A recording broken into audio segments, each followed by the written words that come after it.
Time to start the show and talk about the sports we saw. Inside jokes and takes from Danger and Battaglia. Bills and the Sabres and the Ambers. Who gave a microphone to these jerks? Gene's a big timer, a social misfit. Clueless to the title of the biggest buskeg hits. Chuck Munchie's goons have the last say. So thanks for your time, Mr. Mayo. Danger likes his cold ones and he likes his bears. But this is Rochester, cute Francesa. Oh, who cares? He's critical of Sean, he's critical of Alan. Of course he married Sandy, cause she's Italian. Welcome to the sports bar, that's where you are.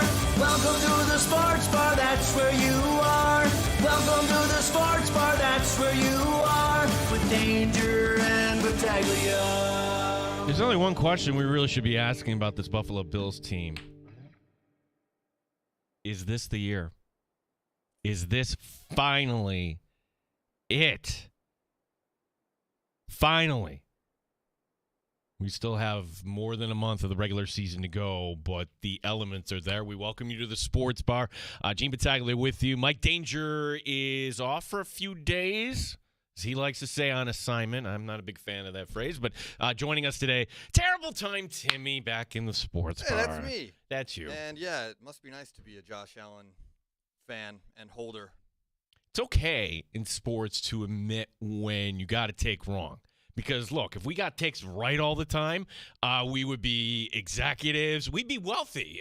Like, sure, that's so, like, you can admit, hey, I was so wrong about Josh Allen. Or, hey, I was absolutely wrong about Sean McDermott. Maybe their true colors will come out at some point. But where the Bills are right now, this is as good as we've seen this team in the McDermott era. Yeah, this is the best team that the Bills have put out probably in, 35 years. The Super Bowl era might have a worse team than this Bills team now. I mean, based on the way that the game is played today as opposed to it was 30 years ago when the Bills were at their peak there with the 4 straight Super Bowls, this team is probably better than those teams. Well, those teams weren't challenged in the conference the way the Bills are. The division, the division is like, you're not going to see a softer division ever than what the Buffalo Bills are now in terms of the Bills against the competition. We welcome you to give us a call, 866-4FAN, 866-4326. We'll be very Bills heavy as well. You watched the game last night. Maybe you went to the game. I myself are on a little sleep deprived, but that's okay if you went to the game last night. 866-4FAN, 866-4326. Coming up on the show today, we'll have a few of our regular guests. He's the host of the Buffalo Bills Radio Network. Nate Geary will be joining us in the 4 o'clock hour. And Ryan Talbot, NewYorkUpstate.com, Syracuse.com, and the Shout podcast. We will be talking to Ryan and getting his thoughts as, we already look ahead to the Rams. We kind of move ahead. But before we get to the calls, before we get to anything else, it is a Monday. Ah, yes. Tim, do you know what button to hit? Yeah, I got it here. Ready? The dulcet tones. A little Bruno Martini. It's a Victory Monday. Sit back, relax, Bills fans, and soak it all in here in the sports bar. Roma non fa la stupida stasera. Dammi una mano a fare di desì. This needs to be edited with Josh Allen receiving touchdown. Maybe McDermott doing a snow angel. I would submit that Bruno Martini, coolest man ever to live. Just that voice and singing in Italian and. I mean, I don't know the guy, but it's a great song. Yeah, he's fired up. He's no longer with us. It may make you convert from a Browns fan to a Bills fan. Yes, we'll be playing a little Italian music. If you're new to the show, like most things, this happened totally by accident in the sports bar. We're talking about the Bills and the Cardinals, and for some reason, Danger being the true jockey he's trying to pull up Bruno Mars and. Well, he hit Bruno Martini, but for some reason it kind of worked, and we just kind of ran with it. Now, something like this has happened out at the stadium. Can anyone explain to me the genesis here of Mr. Brightside and how it became like the victory anthem? Tim, I'm going to give you my take on the song, okay? I don't think it's a good song, okay? It's dated. It's almost from a different era. The lyrics are really kind of creepy. Yeah, But for some reason it hits. It's really funny that you say that because that song was super popular when I was in high school, and I hated it then. I've come around to it to appreciate it now, but I don't like it. But it is cool that it became like the song. Yeah, for the Bills. it hits you when you're at the stadium and they go to the commercial break and you're not anticipating it. Maybe you are at this point, but when you hear those opening chords, it's Whatever you're doing. That's it. Ball game. That's the way I kind of interpreted that, and everybody can sing along to it. And, talking about, having a drag and your girlfriend cheating on, and like it is the weirdest concept for like a victory song, but for maybe it just resonates with Bills fans who've been kicked for so long, and now's our time. Destiny's calling them. Destiny's calling. Here we are. And the players like it, and now the fans love it too.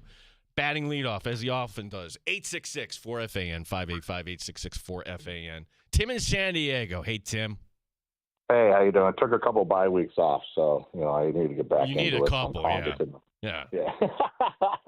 Well, obviously, great game last night. Obviously, the run defense is a concern. Especially with Kyron Williams coming up, for the Rams, and then obviously the backfield for the Lions. So I don't know. I mean, it's been not the greatest all season. Great win last night, of course, but that's obviously, I think, if you haven't tied in, listen to the intro, and that's my fault. But if you brought that up, then yeah, that's definitely a main concern, not just for the next two games, and going into the playoffs as well. So, but overall, Josh had a decent game, obviously, with the triple, with the trifecta there.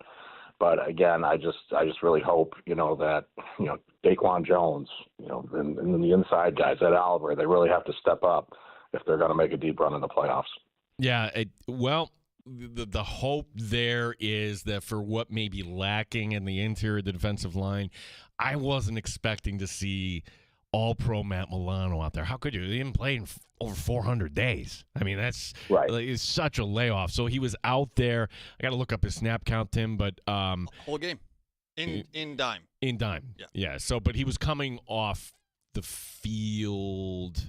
McDermott said just first and second down, then he was coming off, when it was a passing situation. But, Tim, thanks for leading us off here today. Appreciate you, bud. All right, take care. Thanks. Tim in San Diego. 585-866-4326 is our phone number. So many thoughts from last night.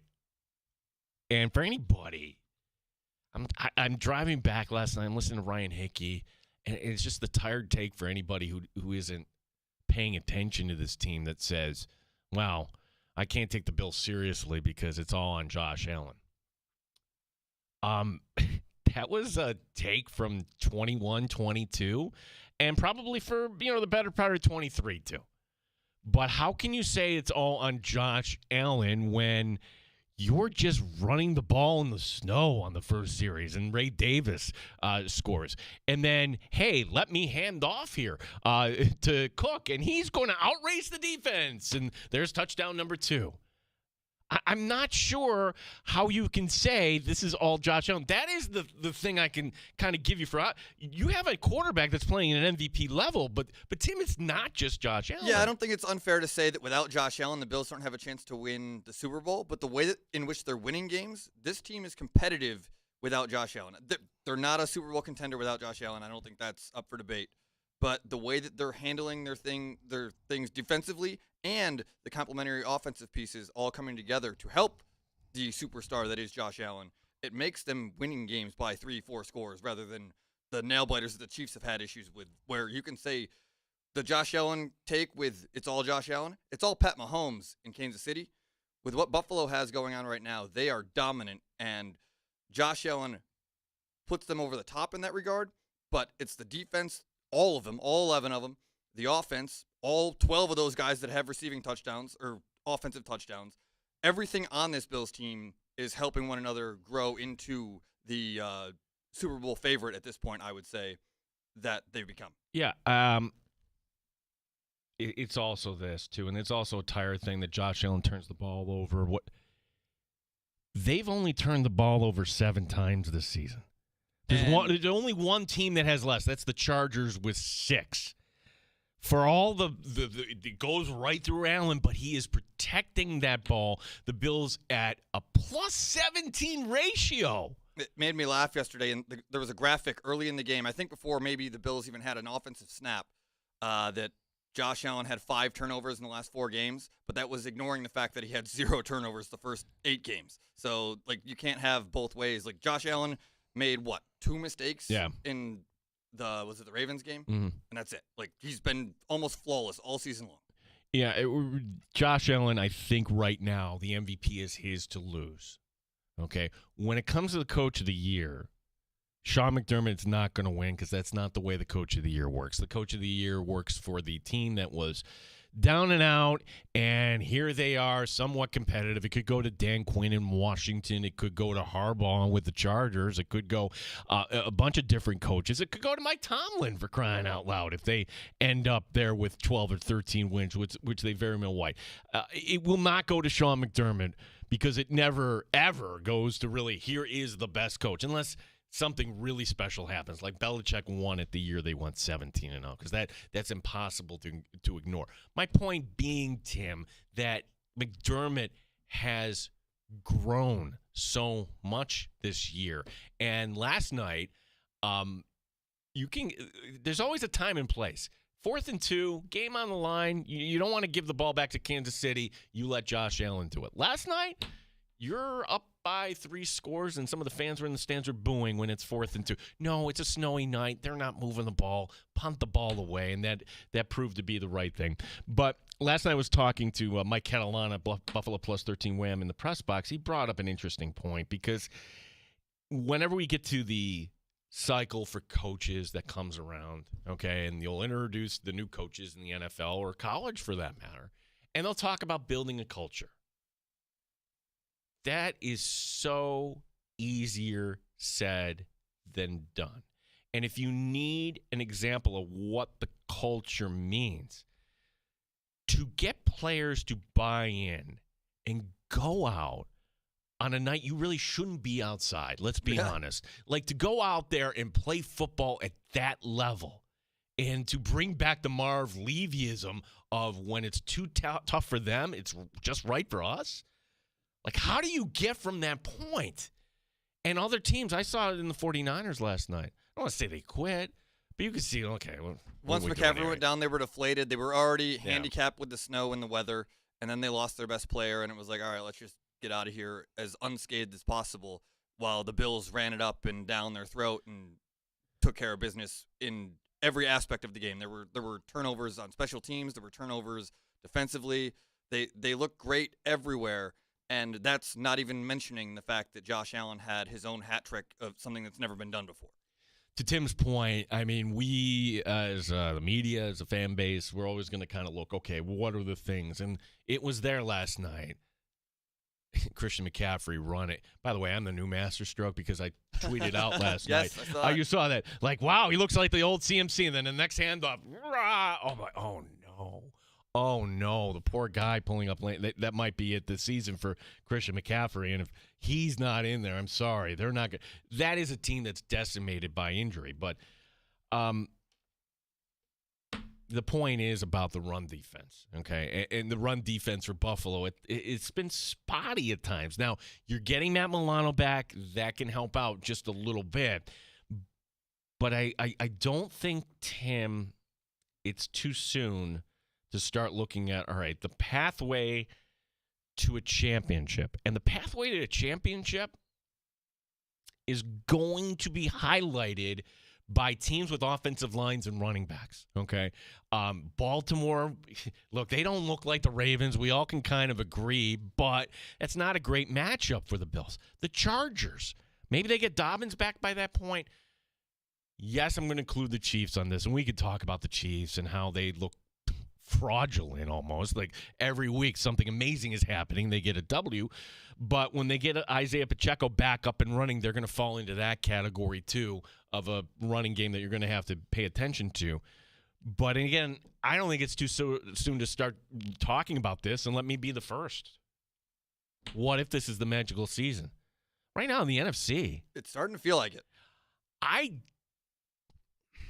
There's only 2 teams I see out of the NFC coming out of this. Yeah, and I think and either one of them is going to be a handful, whether you got Saquon or the 1-2 punch in Detroit that's really tough to handle. Yeah, both of those teams are really good. The Eagles, though, they should have been beaten by the Ravens yesterday. Justin Tucker lost that game almost single-handedly for Baltimore. Baltimore, despite their 8-5 record, that's probably a team that I'd be more fearsome of than the 11-1 Kansas City Chiefs, just based on the head-to-head results alone that the Bills had with those 2 teams this year. That's why the 1 seed means so much. You could say, well, the Bills could go win in Arrowhead as the 2. Why risk the wild card round? Why?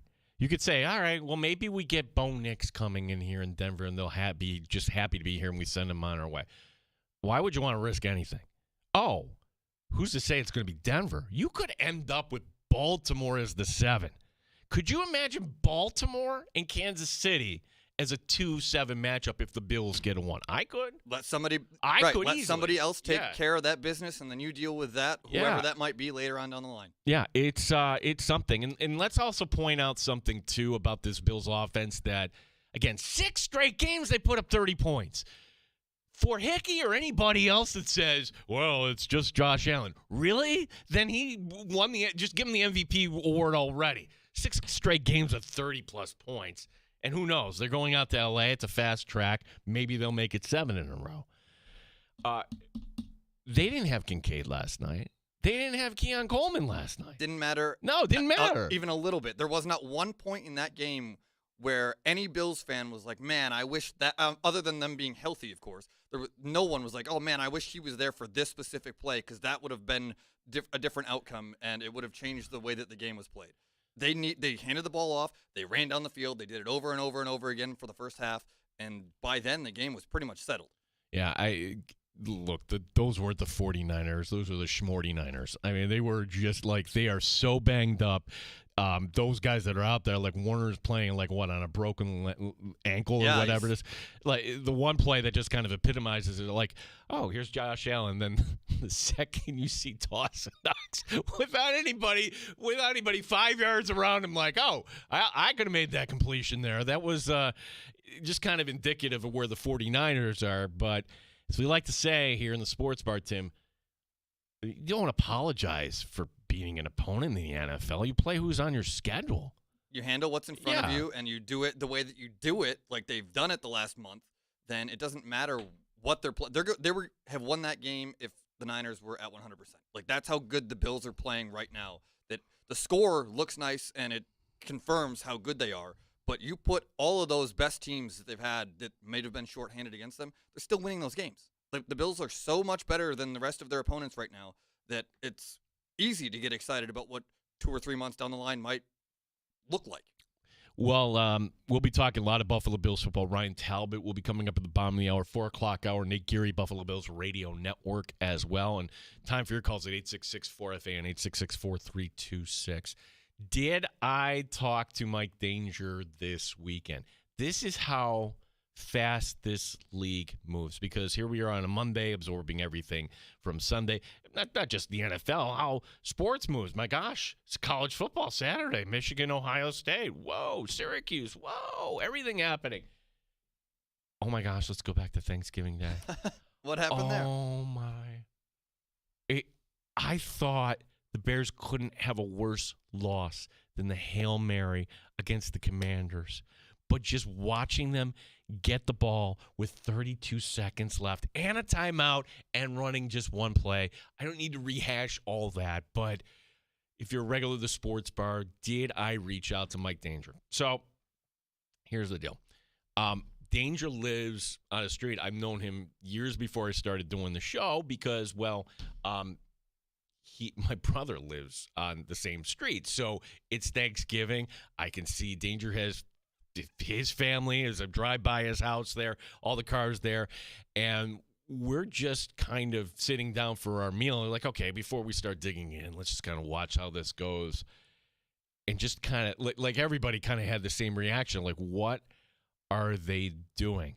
And my kids know because they listen to the show. Oh, come on, let's go down to Danger's there and get his live reaction. And they're trying to think like modern content creators. Like, we could put this on social media. I'm like, no, I'm not doing that to my friend. I'm not going to do that. I didn't text him that day. I know some of you did, but can you just imagine your favorite team losing a game like that?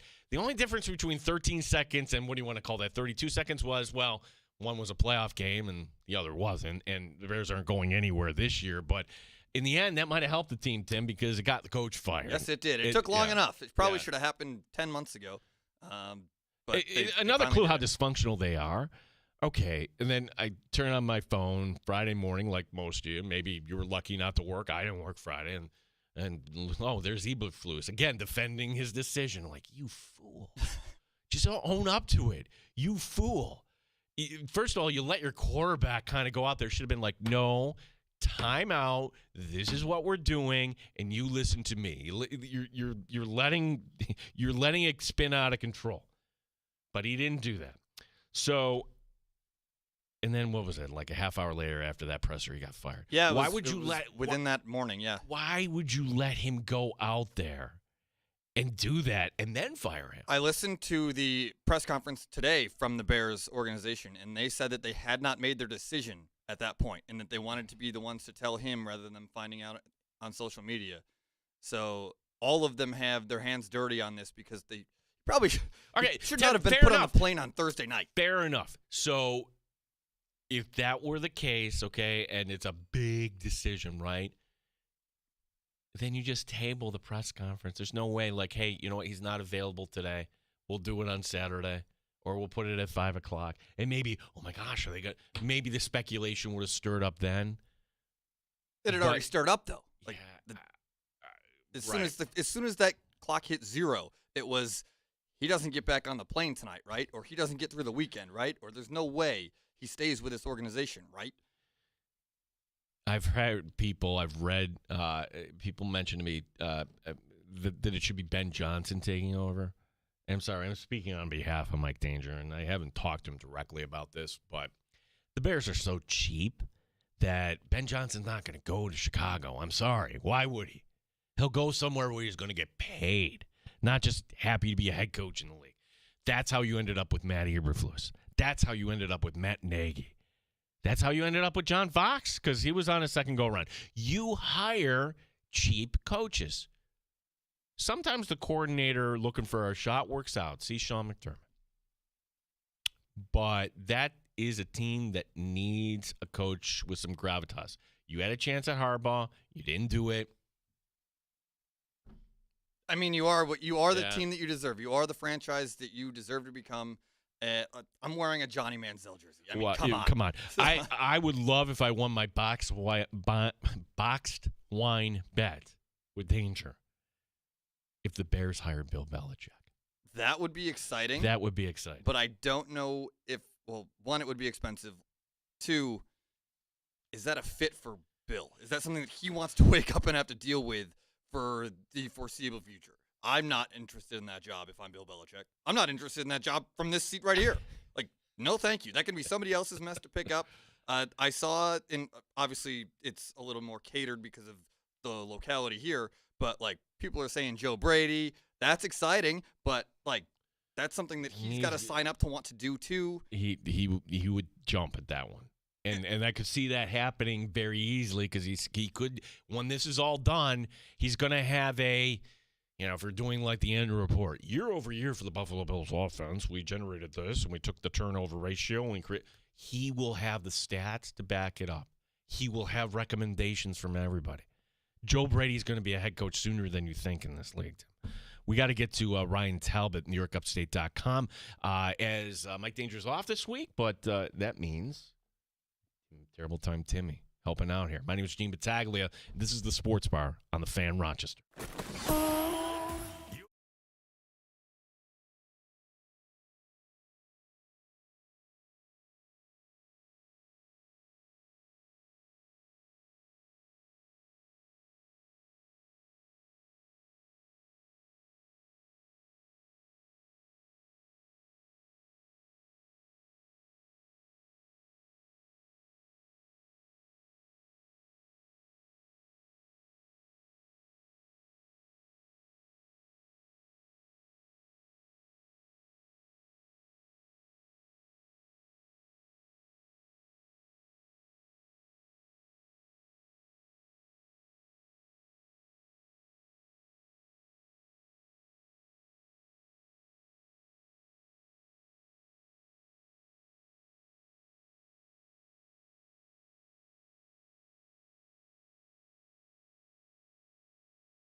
Update. 5 straight divisional titles for the Buffalo Bills. The Bills with the easy victory on Sunday Night Football over San Francisco. Defensive lineman Greg Rousseau reflecting on another AFC crown. It's the winning atmosphere here, the way dudes work here, the way coaches coach, the way everybody just buys into what's going on here. It's a special place. Another AFC East crown. The Bills 4.5-point favorites this week in Los Angeles against the Rams. This is according to BetQL. We'll talk some Bills football coming up next. Ryan Talbot, NewYorkUpstate.com, the Shout Podcast, joining us in the Sports Bar. Week 12 of the NFL season concluding tonight. It's the Browns and Broncos on Monday Night Football. Sabres back on the ice tomorrow night. They take on Colorado. Buffalo has lost their last 3. Syracuse basketball tomorrow night taking on number 7, Tennessee. Gene Battaglin, the sports leader. The Fan, Rochester. They've raised the bar on Rochester Sports Talk. You're in the Sports Bar with Danger and Battaglia on the Sports Leader, 95.7 FM and AM 950 The Fan, Rochester. It's fun when you're trying to chase down a team, right? I would think it would be a little more uncomfortable if you're Kansas City right now when you see Buffalo marching at you the way they are. And if the Bills can find their way over the next 2 games, beginning with one in Los Angeles, look, if there's still one back with 3 to play, I like their chances here as we welcome in a good friend of the show, a guy who's been with us, I can't say since day one, because you were helping out on draft shows before day one. I met Ryan Talbot. Let's see if Ryan remembers. What draft was it that we first did a show live together on the air with, Ryan? It's when they took Sammy Watkins. Yes. I remember it vividly. I remember Duffy just hating the move, and, I guess I don't want to admit Duffy was right on that. But the funny thing is how we can be wrong about things in sports, and I was wrong about Josh Allen because everybody feels like they have to have an opinion, and we all had our favorite quarterback that came out. But Allen has grown, but what about Sean McDermott here too? Because we'll get to the Allen talk here in a little bit here. He won't win the Coach of the Year award, Brian, because that's not the way it works. But tell me a coach in this league that has done a better job. Yeah, I'm not sure that there is someone that has done a better job. And I would like to at least hope that this would be a year that he would have been considered, or he will be considered for that award, because, Buffalo's own GM, Brandon Beane, kind of used the word a reset year for this roster. And they did not use the term rebuild. They weren't saying this was a tear down and start over type of deal. But I think that through 12 games, Buffalo has exceeded any and all expectations, maybe even within their own building, which they'll never admit that. But to be 10-2 right now and is unbelievable because of, they mentioned it last night on the broadcast, 6 captains out the door from 1 year ago. And everything that they went through with Stephon Diggs, and you look at this roster now, and a lot of their success has to go to Sean McDermott and the adjustments that he has made himself. We talked for years about would he ever hand over the reins of his defense, and lo and behold, this year he does to Bobby Babich, and less on his plate compared to 1 year ago, where, to his credit, the defense played extremely well last season when healthy, but he was wearing a lot of hats, and I think that took away from the overall coaching experience. Now he has 2 guys that he trusts, Joe Brady on the offensive side of the ball and Babich on the defensive side of the ball, and the vision that he has for this offense in terms of Josh Allen and what he wanted to see out of the quarterback, I think we're finally seeing that in terms of protecting the ball, running the ball, being smart with the turnovers. But he himself, though, has grown as a head coach in terms of his aggressiveness. We've seen it the last few years in the regular season, and I truly believe that this year come playoff time, if there's a pivotal play, a got-to-have-it type of play, he's not going to be Mr. Conservative. He's going to be willing to move the chains and let Josh Allen do Josh Allen things. Yeah, Ryan, I never could imagine Sean McDermott earlier in his career doing a snow angel. Like, literally, I had to do a double take seeing that last night, but that also tells me how far he's coming. Have the Bills achieved their ultimate goal? Of course not, but to hear, where do you come down on that? Because hearing McDermott last night talking about, hey, it's, and I'm going to paraphrase here. It's a tough league. You're going to take a moment here to smell the roses just every once in a while. If it's a divisional title, let's enjoy this for half a second. What are your thoughts on that? Because I'm not sure Sean McDermott 3-4 years ago would have been doing a snow angel. No, he absolutely would not have been. And again, it shows you the willingness to have a little bit of fun now. He is still pretty much all business. He's pretty buttoned up. I've always joked that at these press conferences, he is the master of saying a lot of words but saying nothing at the same time. He keeps everything close to the vest.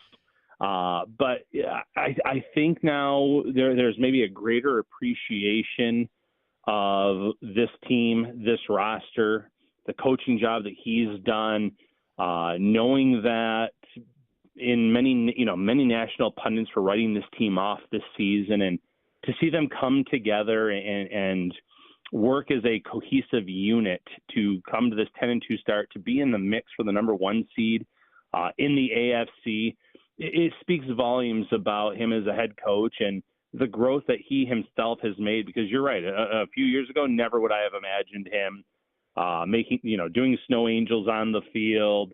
It would have been business as usual. Yeah, this is great, but it's not the ultimate goal. And that is still his mindset. But in the moment, just like the players, that 24-hour rule or whatever you want to call it, he seemed to be able to get to enjoy this one a little bit. Ryan Talbot, NewYorkUpstate.com, the Shout podcast as well, our guest here in the Sports Bar. For Josh Allen, is the MVP now his to lose, Ryan? I think it has to be.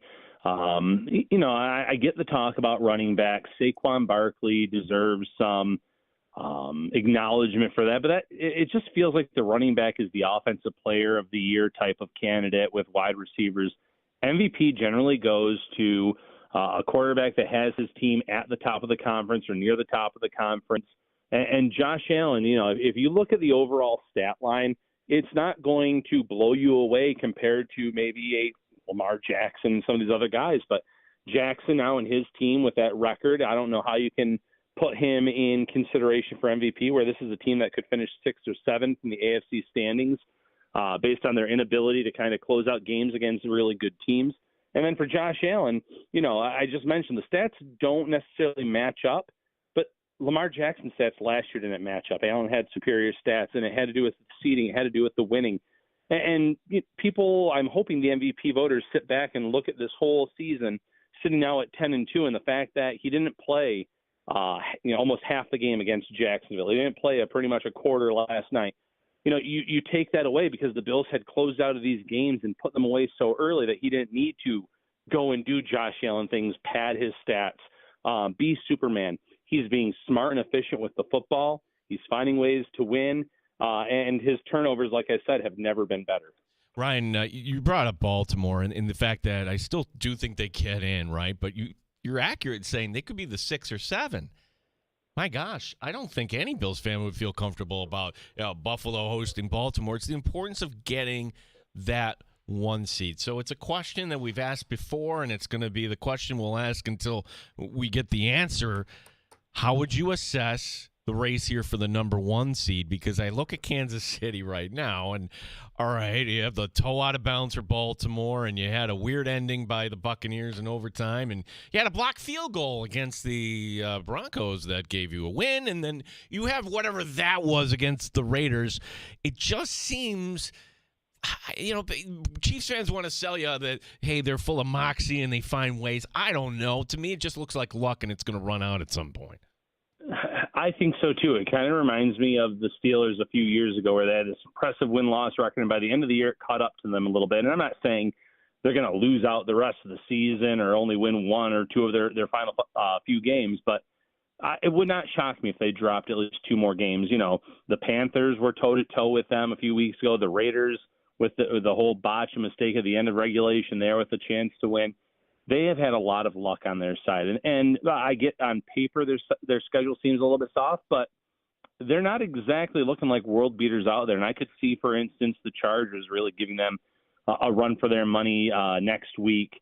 I know that they're going through their own issues and haven't been overly impressive, but There's opportunities here for the Bills to claim that 1 seed because you're right. I mean, the Bills are missing a lot of guys, key guys in that first game against the Ravens. But if you can avoid them in the first round and ideally set up a Kansas City Chiefs, Baltimore Ravens game in the first round of the playoffs, one, I mean, you're going to be thrilled with either outcome, you would think. But, especially if the Chiefs could knock out the Ravens, who in terms of their style, I think that Buffalo might have the hardest time against in terms of these premier teams. That's not to say the Chiefs can't turn it on come playoff time, but I just don't think that they are going to suddenly do a 180 and be this team that's blowing out teams. I think they can find ways to win, but they're not a powerhouse by any means. I'm talking to Ryan Talbot, our good friend, Shout Podcast, NewYorkUpstate.com. Ryan, as far as Matt Milano last night making his return, I'm going to be honest. For me, it's tough to kind of evaluate. There would be a question, how do you think he did in his first game back? And I don't know we're ready to, say he's old Matt Milano, but kind of tough last night considering that McCaffrey goes out early, game gets away from the 49ers. But what did you see? Anything we can kind of take away at first glance from the first game in over 400 days for Matt Milano? Yeah, the one positive I'll say is that he played a lot more snaps than I was anticipating. I thought it'd be kind of more of a pitch count. And Sean McDermott did acknowledge that the original plan was playing him on first and second down. And he was out there maybe a little bit more than they anticipated. But the fact that he could go that time, all those snaps, that's a very encouraging sign. And it is tough to take away anything from this game because of the lack of footing both defenses were struggling with in this matchup. And while the Bills defense certainly made more plays and were able to stop the run better late in the game, get after Brock Purdy a little bit more, I still think that this is a tough one because, you saw guys falling on their face early in the game on both sides of the ball, struggling to get out of their breaks, and on the defense getting in their lanes. I think they struggled too to find their footing. So maybe in the next few weeks, especially a game against LA, for instance, next week, I think that we'll get a better idea of where he is in terms of the athleticism. The one blessing with this bicep tear and injury is it really truly did give him a chance to get 100% over the lower body injury that he suffered a year ago. Yeah, and then just the idea, Ryan, that the Bills offense, again, put up 30-plus points last night without Dalton Kincaid and without Keon Coleman. What's your read on both those players here? Might we get them back this week, do you think? I think that you're certainly going to get Keon Coleman back. It sounded like early reports over the weekend was that he was kind of pushing to play, trying to get himself out there onto the field, and then the Bills probably ultimately ruled that we don't necessarily need you this weekend with the weather conditions. We don't want to risk it. A lot of the initial reports around that wrist injury was it would take about 3 to 4 weeks with the bye and everything else, and now that timeline's about up. Dalton Kincaid, I'm not as confident that necessarily he'll be back this week against the Rams, and non-conference opponent. I'm not saying that this is an easy win for Buffalo, but the Rams haven't looked like themselves either. Knee injuries aren't something to mess with. Having him for the tail run of the regular season and the playoffs being healthy, I think, is much more important. The fact that he didn't practice at all last week tells me that he might still be another week away. The really encouraging sign, though, when it comes to Kincaid is the fact that the Bills didn't put him on the IR. Yeah, that's for sure. As we look ahead here to the Rams this week, Bills favored by 4.5 points in the road, and gosh, 2 seasons. It's like a lifetime in this league. 2 seasons ago, the Bills going to Los Angeles, opening the season there. That's because the Rams earned that right, having won the Super Bowl. And you think of that Bills team, Brian, they were the Super Bowl favorites at that point. Here we are 2 years later, and certainly the Bills are right in the mix. The Rams, a lot would have to go right for them to get back to that point. Here's my concern about this. One being, well, anytime you have to go coast to coast, but the Bills showed that, hey, in Seattle they could do that. They were just fine, but you have to factor that in, that you're going across the country for this one.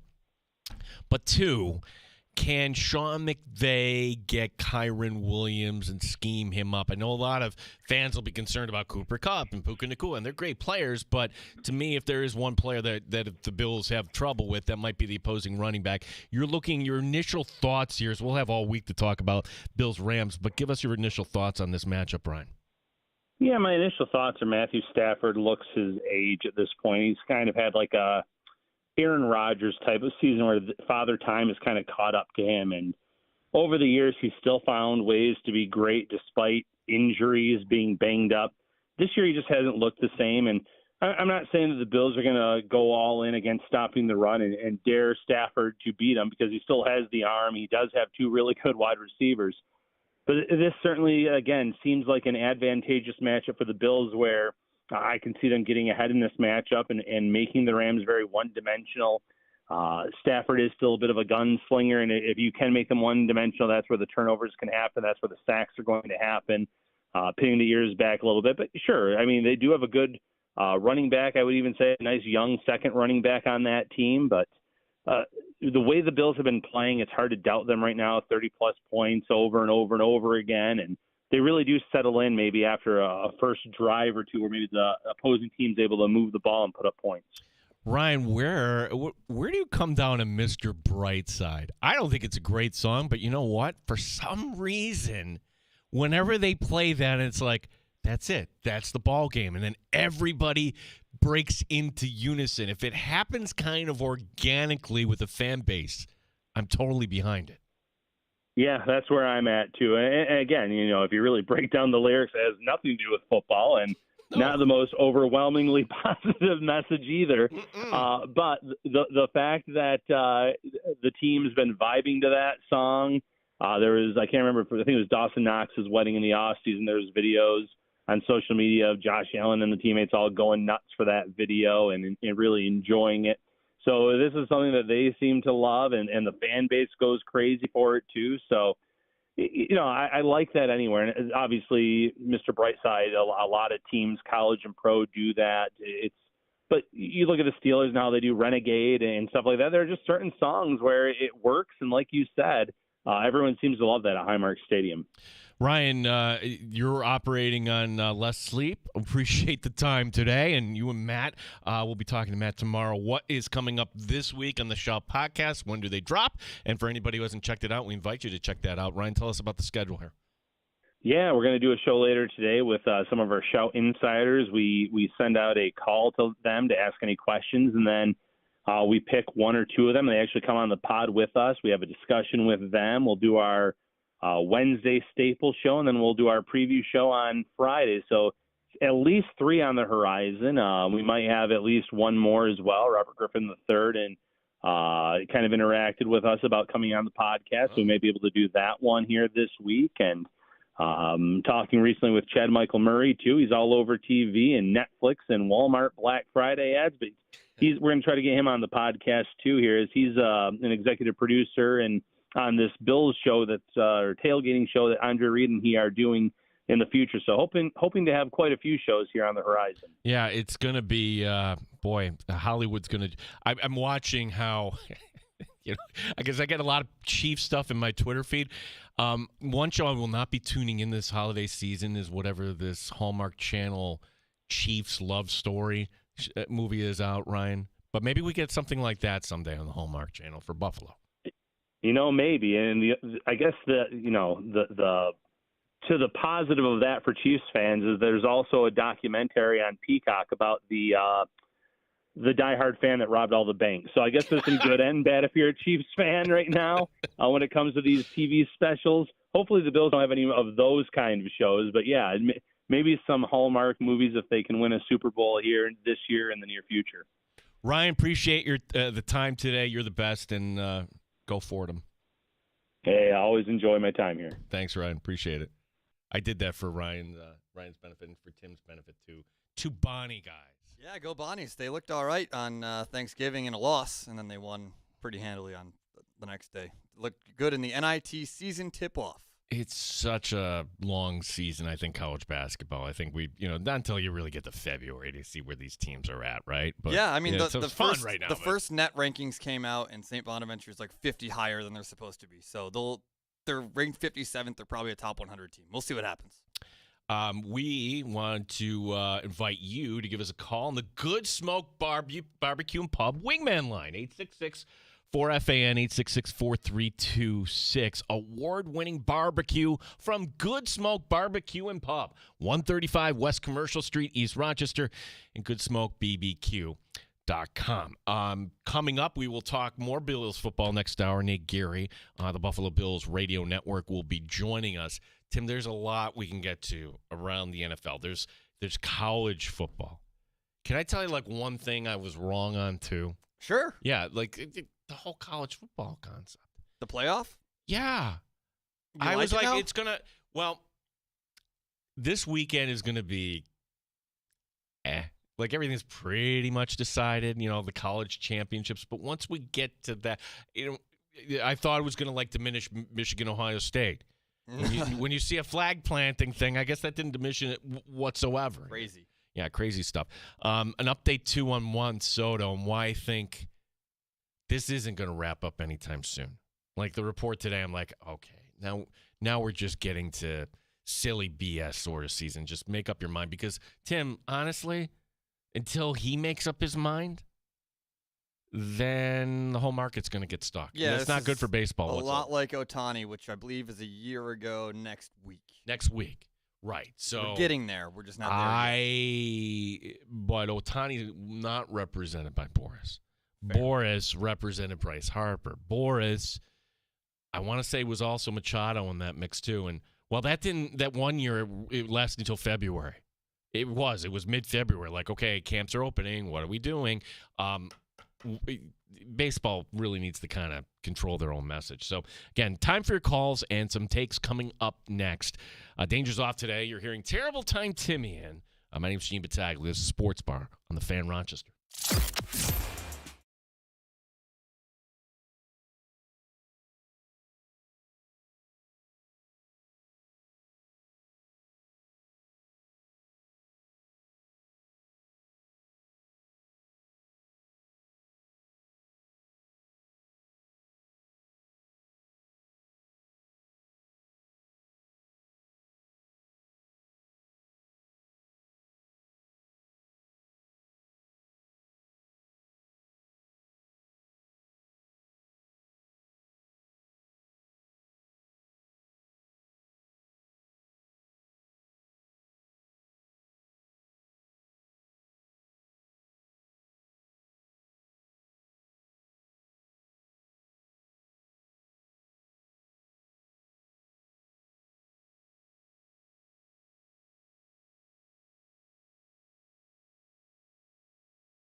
WNIBF Rochester, the sports leader. 95.7 FM and AM 950. The Fan, Rochester, an Odyssey sports station.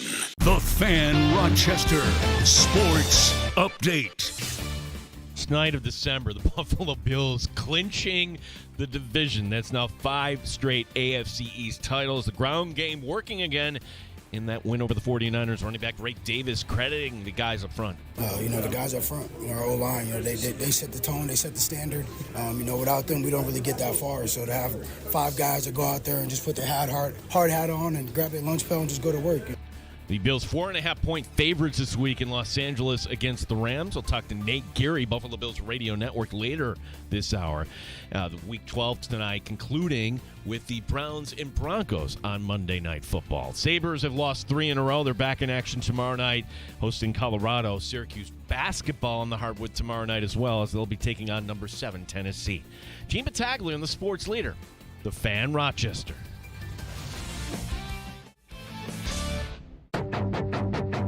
The Sports Bar with Danger and Battaglia. The Bills, in convincing fashion, beat the San Francisco 49ers 35-10 to improve to 10-2 on the season. And with that victory, they have clinched their 5th consecutive AFC East crown. Mike Danger. It's a victory Monday, and all of a sudden, the world looks different now in a week-to-week league. Josh Allen, who is the odds-on favorite now to win league MVP, and your team looks like the best team in the AFC, and I would listen to them because they do. Gene Battaglia. 15-2. Do we entertain that? I absolutely would entertain it. Yeah, I mean, it's not that crazy. I mean, I don't think they run the table, but I think 14-3 is a realistic conversation. 95.7 FM and AM 950, The Fan, Rochester. Feeling good here as we are in the final month of the calendar year. We welcome you back here in the Sports Bar. Gene Battaglia with you in the great city of Rochester. Thank you very much, Tim, for setting the appropriate tone. Tim Schneider in today from Mike Danger. And with us here, you're joining us in the Sports Bar. Here's some Bruno Martini. Roma non fa la stupida stasera. Dammi una mano a fare di desir. It's Victory Monday here in the Sports Bar. We got to play some Bruno. Scegli tutte le stelle, più brillarelle che poi è un friccico de luna tutta per noi. Look, if the Bills can play Mr. Brightside, we can have our own traditions here, which are totally fine. Chris writing in, I need some Bruno Martino for my drive back to Kentucky. Can you do something about that? Tim, we've got another in cut there. Yeah. We got his whole catalog here in the Sports Bar. I said Bruno Martini. Bruno Martino. Yeah. You're in the Sports Bar. The Bills are winning. Only Football thanks games. to the Bills. Yeah. This would not be played otherwise. No. Che cosa c'è? C'è che mi sono innamorato di te. Josh Allen's going to be the MVP, ladies and gentlemen. C'è che ora non mi The Bills are going to be the 1 seed because the Chiefs are not real. As we talked to Ryan Talbot, he compared them to the Steelers. Yes, the Steelers. Good comp. They were 10-1, Tim, in the last year of Ben Roethlisberger. And then what did they do down the stretch? Got smoked by the Browns in the playoffs. Yeah, I would think so. So, like, where is this going to end for Kansas City? Wow. Yeah, they're playing who was ever on their schedule. Good for them. I'll say this right now. We've been saying this all along. If the Bills can split these next 2, and it's easier if you get the 1 in L.A., they're going to be the 1 seed, Tim. I don't see the Chiefs winning out. I don't see the Chiefs falling one more time. I think the Bills can do this. We welcome your calls on the Good Smoke Barbecue and Pub Wingman line at 866-4FAN, 866-4326. Your reaction on X, formerly Twitter, as Peter writing in, is not having Diggs the reason the Bills, especially McDermott, is having fun. You know, the comp I would kind of Tom Coughlin, when he was in Jacksonville, when he first got that job, was very kind of that, stick up as you-know-what, very militant in it. And all of a sudden, he kind of loosened up a little bit. By the time he got to the Giants, yes, you saw him being very uptight. But then when the curtain was pulled back, you saw a coach that was really, players really wanted to play hard for. And I think that's kind of what McDermott's figuring out is, hey, the way to actually motivate is to be a leader, is to get guys to care about you. Well, part of it is like he's in year 7 of and the culture is finally what he wants it to be. And you talk about how hard it is to build a culture and to get people to buy into what you're trying to sell.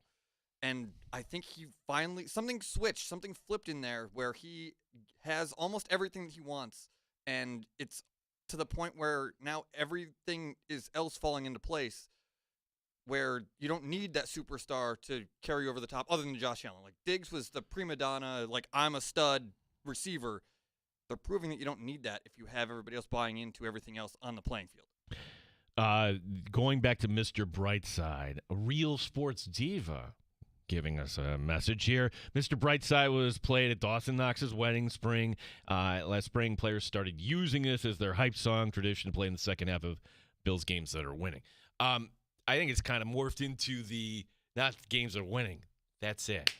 Like they're not hitting that. Maybe that's just kind of the way it's worked out here organically. But whenever that song is played, that's it. I don't think they're doing that, Tim. If it's been over a calendar year since the Buffalo Bills have lost at home. Yeah, they're calling game when that song plays.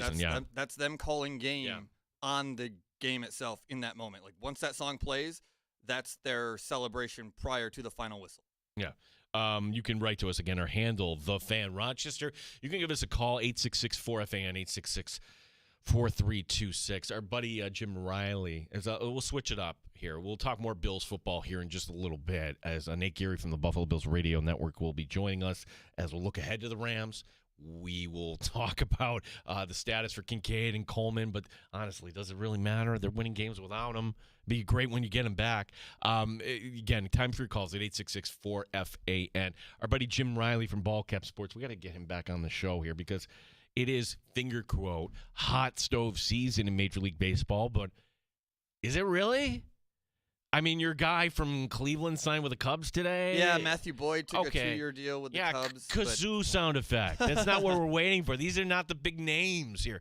And the market is going to get held up to until Juan Soto decides where he wants to go. And I think the second the Yankee season ended, it was such a kick in the nut for Yankee fans.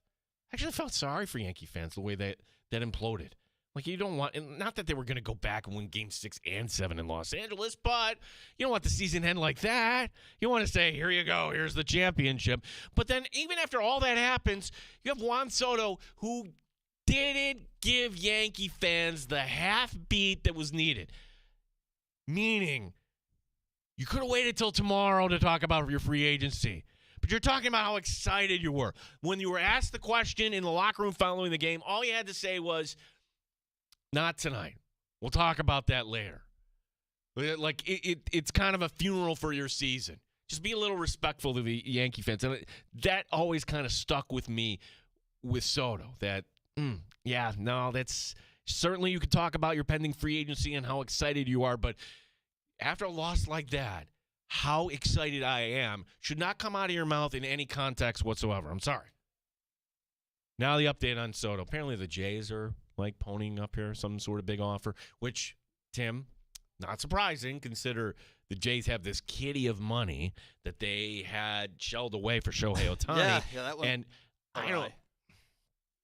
I think it would be really fun to have Juan Soto in Toronto. I mean, it seems like a long shot, but I don't think it's an impossibility just based on the division that he's in and where he would be coming from. I mean, it automatically makes him a villain in New York. It makes the Blue Jays contenders after a rough year. I think it's an impossibility for this reason, because of the taxes, because of this new tax that's going to be happening up in Canada they're talking about, where athletes are going to get to me, it's like the dollar does not equal the dollar, if you know what I mean. So that, to me, this feels like we need to extract more money out of the Mets here. We're going to like the whole story with the Red Sox over the weekend. You talk to Sox fans, I think some of them were really convinced that he was going. Oh, my gosh, Juan Soto's sister is in Boston. That means he's coming. Yeah. Okay, no, that does not mean. The thing that just kind of sucks for this industry is, well, there are other free agents out there. Now, Blake Snell the Dodgers didn't wait on that. Well, they did by deferring all the money. They're waiting to pay. But I mean, Blake Snell jump. Boy, we haven't even talked about that too. I think it's great. I do. Great. Yeah, I think it's great. Because how so? It prevents the Yankees from doing. I know that it's just the Dodgers doing what the Yankees did, but to me, it's different. Like somebody else now is again the villain in baseball, and it makes it more compelling to me. Like, come and beat us. We're doing everything within the rules. We're going to beat you, and there's nothing you can do about it. I have to wonder what is the strategy. Somebody in high finance, please reach out to us at X or shoot me a DM or whatever you want to do, or give us a call at 866-4FAN. But why the deferred contracts? Is it just as simple as, all right, the Dodgers are making a bet that values are going to go uppity up in the sport and in the city, and $1 today is going to be worth more than $1 in the year 2034. I mean, is it that simple? I mean, it's not that simple. Because I don't know if there's like ownership is going to hold on to this team, because you're going to be owning this team. Maybe you sell someday and be like, oh, yeah, we won all these championships, but now you're going to pay from here. You go right on top. We clown the Mets yearly for the Bobby Bonilla thing, and this is essentially that, but now they're using it to their advantage. I think it's great, and for the athlete themselves, like it gives them a windfall for if something goes horribly wrong in their career, they're paid essentially for the rest of their lives. I like it. I don't like, though, the fact that baseball, sure, they have a cap. Wink, wink, nod, nod. Yeah, like the Dodgers don't care. The Mets are not going to care. Like, you're a Guardians fan, and you couldn't even afford to keep, what was your third or fourth starter? Yeah, not even. He was probably a depth arm if everybody was healthy last year. All right, he was good. He was good, but like he's getting $29 million from the Cubs? No. For 2 years. Like that's insane money. Let him go. But what bothers me, I guess, like I like this deferred money thing. What bothers me is that nobody else is doing it. Like, why not? Unless nobody is willing, or no other players are willing to go other places, and only the Dodgers are afforded the opportunity to do it. I think that this should be happening almost everywhere. Matthew Boyd being the pitcher that went, and then, gosh, you had Frankie Montas go over to the Mets. But other than that, though, it's been very boring. It's been boring. There's rumors swirling about Nolan Arenado being traded, and we're literally, like, everything's on pause until Juan Soto at least pushes some chips to the table somewhere and at least eliminates one of these teams. Like, narrow it down from 5 to 3 and let's move on. I will continue to say this, and I'm saying this ahead of him signing with the Mets, because I think that's where he's going to end up. You're not getting the extra benefits that you received the last 2 free agency go-rounds. 2 years ago, it was Aaron Judge. Aaron Judge, the most marketable Yankees, right up there with Jeter and Reggie Jackson. The captain. Yeah, like Aaron Judge, you have to resign. And, okay, he wants to entertain his hometown team, the Giants. I get that. I think Yankee fans understood that. But the investment you're making in Aaron Judge is greater than just the wins and losses. He brings your team a marketability. Then you go to last year. And you say that times 10 with Shohei Ohtani. Because now the Dodgers are the team of the Pacific Rim, ladies and gentlemen. Like, there are Dodger fans over in Japan. You're going to get your games over there. You are opening up a new market there. And by the way, he's better all around than Aaron Judge. He really is. I mean, he's on the mound doing this. And Juan Soto is a fine baseball player. He really is. He's going to help whatever team. He's going to hurt the Yankees when he leaves because he protected Judge in that lineup. But Juan Soto is not transcendent. Judge transcendent. Ohtani transcendent. Juan Soto is a great ball player that's not worth all that money? I think that he's worth almost all that money. It's tough because of just the style of player that he is. He doesn't hit 700-foot home runs, and he doesn't have the brash attitude that a guy like Manny Machado or even Jazz Chisholm has. Like, he's just a baseball player that's really, like, it's almost like Mike Trout. Like, there's a lot there, but there's something missing to make you the marketable superstar that commands $800 million, which is ridiculous to say out loud. $800 million-ish is what he's going to end up signing for. You know where he should go? Back to the Nationals? Yes. I was just going to, okay, we're in agreement on that. James Wood, Dylan Cruz, and Juan Soto in that outfield, and they're automatically back to at least in the mix in the National League East. But like, that is just an ownership that is just limbo. There's so many places that he could go that he won't even consider, probably Washington being one of them. And it's a bummer because, like I said, those three players right there is a formidable lineup just in itself, and that's without the other 2/3 of the lineup being mentioned. Like, that's a good team if they get a good guy like that back in their lineup. So if this were a day where we had Mike Danger, and we'd be talking a little more Bears, I think, because after all this disaster, and Kevin Warren is the CEO, and you listen to this press conference. He was hired really for one purpose. To oversee polls, I believe. No. I guess that would be, to get the team to the stadium. And he's failing in that. Okay. Like, he's failing in that right now. Like, you had a plan in the suburbs, you had the land, and then, let's go to the city. And then the world kind of changed. Then the world, why are we giving you, Mr. Billionaire, all this money for this stadium? And it's mixed emotions when I go out to Orchard Park and I see, man, look at that thing going up. That is going to be really nice, to walk into. As I'm kind of walking, around in the stadium, wondering, wow, it's going to be a lot different, a lot more comfortable for Bills fans. And and it's going to be what we paid for here, essentially. I digress. Kevin Warren gave a press conference today, and Canandaigua's own Ryan Poles gets to keep his job. Ryan Poles is young, he's talented, he's bright, he's hardworking. He has done everything in his power on a daily basis to bring a winner to Chicago, and I'm confident in Ryan. My faith remains strong in Ryan. I don't think it's his fault that their coach doesn't know how to call a timeout. So, I don't think it's his fault that he hired that guy, though. He made that decision, but there's a lot of things that go into place. Once, you don't know how it's going to pan out. Obviously, we do now, but hindsight 2020, I don't think that's a fireable offense because you hired a bad guy.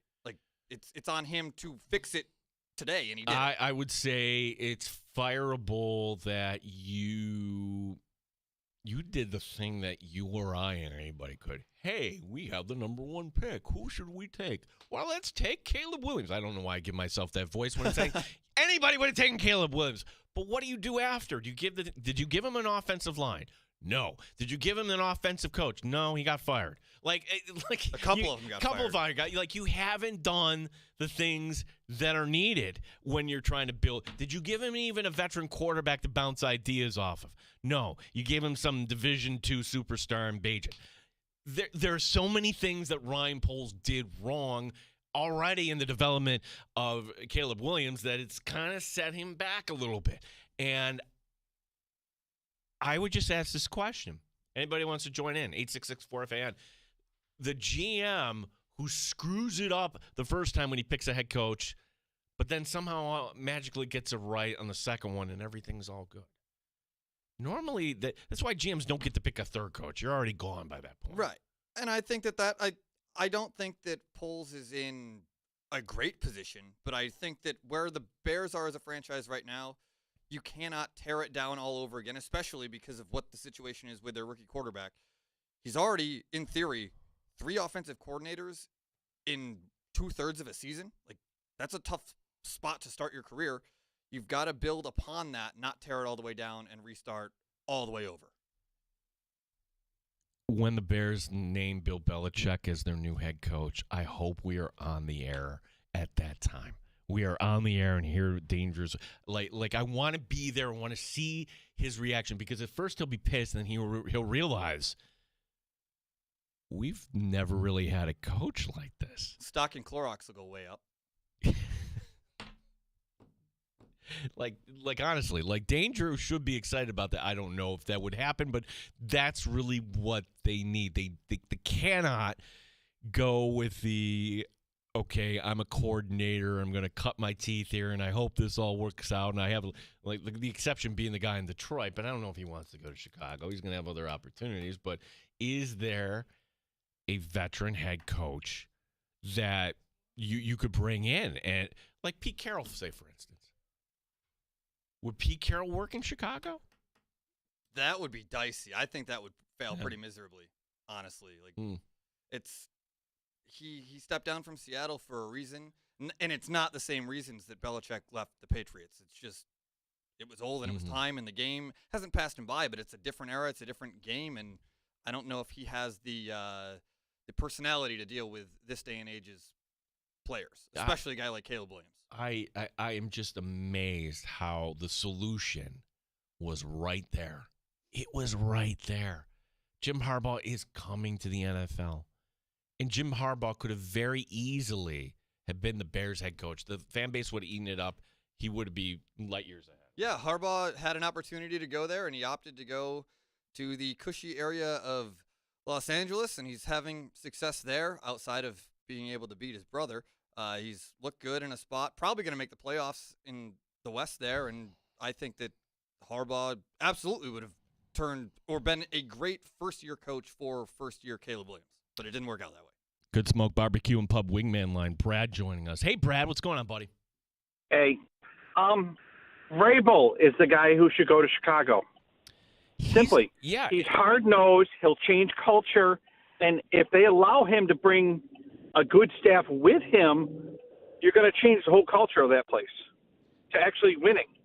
I was a little surprised he didn't get hired last time around. I understood the reasons why his time ended in Tennessee, and look, it hasn't worked out since he left there, obviously. But Brad, great call there. I appreciate that mention. I know Jet fans want Vrabel too. Jet fans, you're wrong. You want Rex Ryan. You want Rex Ryan back. He wants that job. I mean, it'll be great for the back page. What job doesn't he want though? He just wants to be involved again and have the lights on him. Whatever. Like if the Jets do that, it's the perfect Jets move because it's a terrible decision. Don't do that. I mean, actually, please do it, but like don't do it. I am just amazed. The Jets, losers of 8 of 9. And where how did the Chiefs win this game? How did the Jets lose that game to Seattle? It's not like it was on anybody's radar. Like, ooh, let me sit down and watch Seattle and the Jets here. But a 92-yard interception return from a lineman, which is the longest of all time. It's just good time to be a Jets fan, where everything is melting all the time, and there are zero positives to take from the season. Nothing. Brad, thanks for the call. We got to get to Nate Geary, Buffalo Bills Radio Network, coming up next. It's a sports bar here on the Fan Rochester.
Sports Update. Make it 5 straight divisional titles for the Buffalo Bills. Greg Rousseau reflecting on winning another East Crown. It's the winning atmosphere here, the way dudes work here, the way coaches coach, the way everybody just buys into what's going on here. It's a special place. Bills 4.5-point favorites this week in Los Angeles against the Rams. We'll talk about last night. We'll talk about what's ahead. Nate Geary, Buffalo Bills Radio Network, joining us next here in the Sports Bar. Week 12 of the NFL season concludes tonight. It's the Browns and Broncos on Monday Night Football. Sabres have lost 3 in a row. They host Colorado tomorrow night. The Amerks coming off a weekend sweep of Syracuse. They're back in action on Wednesday. Syracuse tomorrow night taking on Tennessee. Gene Battaglia, the sports leader, 95.7 FM and AM 950, The Fan, Rochester.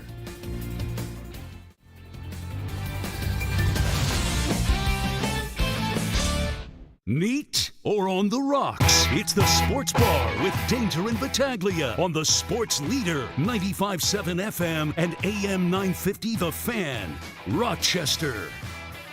However this season ends up, when we look back, there's always going to be like an image or two that, oh yeah, that was from that year. And I could not have imagined a scenario where Sean McDermott would be seen doing a snow angel. But you know what? That just felt right, and it just felt very measured last night as we welcome in Nate Geary, Buffalo Bills Radio Network, WGR, good friend. And Nate, I mean, we can talk about Josh Allen as the MVP. We can talk about all the young talent on this team. But what about the guy in charge? We talked about building a culture years ago, and we all kind of rolled our eyes. But you know what? Seems like he's actually done it. Nate, how are you today, bud? I'm very well. How are you, Gene? I am, look, I'm not as sleep-deprived as probably you are. You were on the air till 1. But, you know, the downside of living in Rochester, I suppose, is, well, I didn't get back till 2:30 last night, so I was kind of bummed that, oh, no, don't go off the air, Nate. I've still got a long ride home here. But, Nate, the job that Sean McDermott has done this year, he's not going to get Coach of the Year probably because that's not the way that award works. But, Nate, he should be in the consideration, should he not? Yeah, I don't really know what the criteria is, Gene, because if the criteria is, what? Excellence, being the team with the best record. I don't exactly know what the criteria for Coach of the Year is, but I kind of feel like everyone's going to talk about Josh Allen and the MVP race and him being the favorite in there. And I know Mike Tomlin's definitely got something to say about this Coach of the Year, award because of the, big change he made after 6 games, benching Justin Fields and putting in, Wilson, who at this point, I don't know that anybody in their right mind would have done, but 400 yards and 3 touchdowns yesterday. He looks pretty smart. But I think the context that you kind of would probably use if you're going to make a case for Sean McDermott is what everybody said about this team to start the season, which was that they were in a rebuilding year or if not rebuilding, a transition. I don't know, pick the, buzzword that everybody was using in basically February on of last year.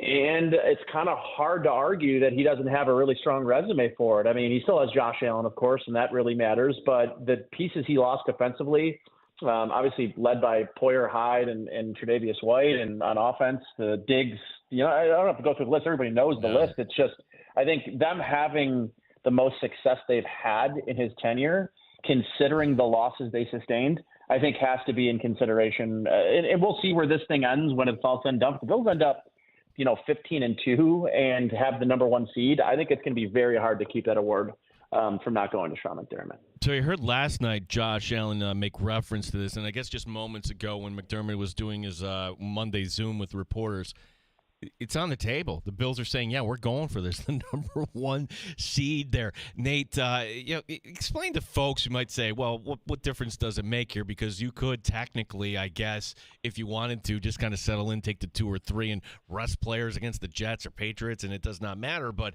to me, getting the 1 seed in this path, it's not a lock, certainly, to get to the Super Bowl. But, hey, it is the best path, no doubt.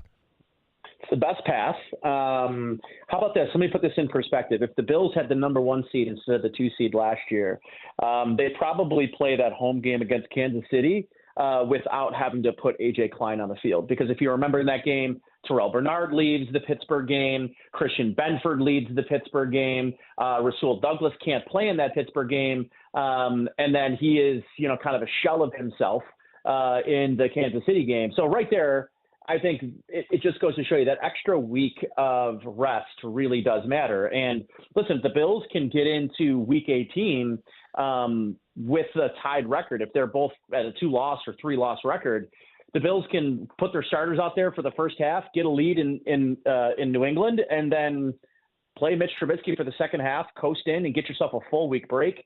It just gives you a free win. And obviously the home field advantage throughout is always going to be important, but getting that extra week rest, I think ends up being hugely important. And it would have been last year a huge advantage for them had, they still could have had Terrell Bernard or not have to at least turn to a guy that hadn't played football in 2 years. So, I think that in itself is a good argument for why you try to go after this number 1 seed. I think Chiefs fans, and you follow a lot of Chiefs Twitter as I do, and the national media for that matter, I think they're lying to themselves.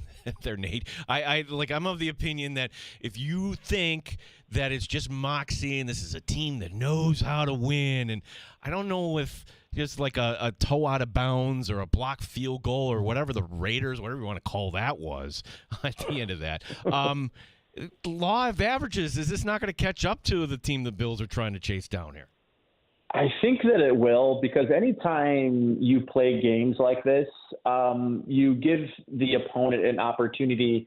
You open yourself up to luck being more of a factor in your game than you want it to be. And listen, let's just say that the way that it is, the Kansas City Chiefs have had luck on their side for some time.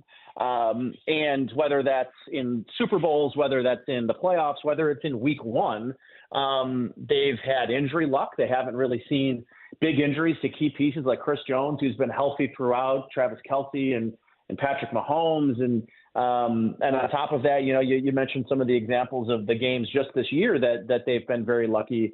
And eventually, and I know Bills fans would maybe like to say, well, we'll see it when we believe it, or we'll believe it when we see it. I mean, is eventually that luck has to run out. And I think that whenever you're playing with fire like this, you give teams that are bad, if you keep them in games.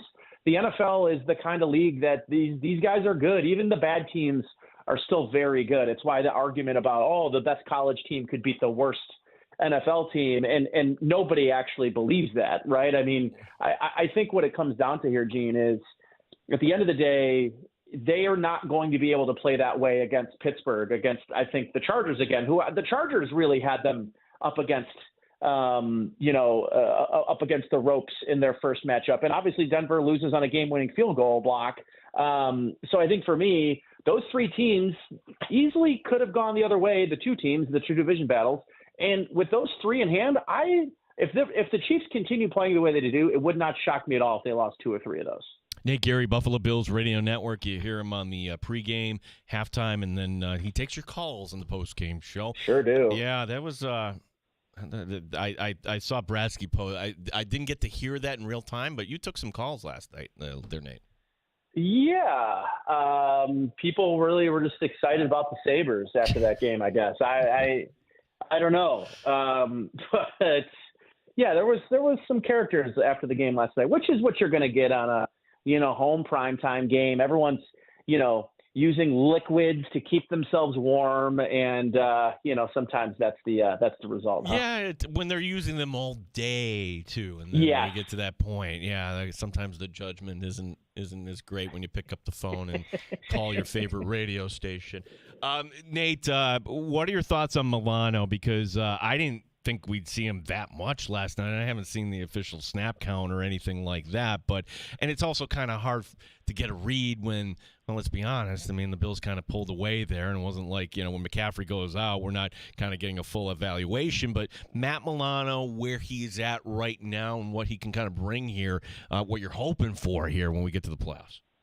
So he played 77% of the snaps, which was the second highest amongst basically the main 5 players that play every snap, right? Bernard, both safeties, both corners and Terrence Johnson. He was second.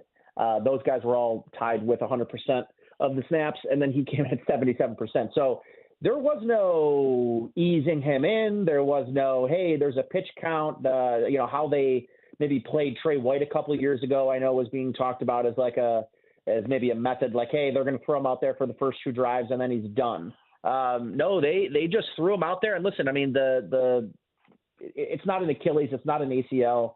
And I think for me, I don't know that we really learned a whole lot. The playing surface made for really difficult conditions. But I think really the only time he came off the field were on 3rd down looks when they put their dime package out there. I would suspect that's what it's going to be moving forward. Dorian Williams did not play 1 defensive snap yesterday. So this was, if he's out, then, Cam Lewis is in. And I would suspect that is what's going to be the case moving forward as they ease him in. But I was definitely surprised they kind of just decided, we're letting him go and letting him loose. And he hadn't played football in 13 and a half months, and we didn't really see the rust. I get the sense this week coming up against an LA Rams team that has a really strong group of receivers and I think one of the best young running backs in the league in Kyren Williams, that we're going to get a little bit better of an evaluation of Matt Milano this upcoming week. Yeah, is Bills and Rams, and I guess if you had the list of concerns, I mean, it's always a concern when you go across the country, but the little show against Seattle, okay, we can handle our business there. But Kyren Williams, and if you had to say there's one area that you've seen from time to time, is it the run defense, Nate, that you're hoping the Bills shore up here a little bit? Yeah, no doubt. I do think that they are kind of okay with letting teams run the football. They don't give up big plays.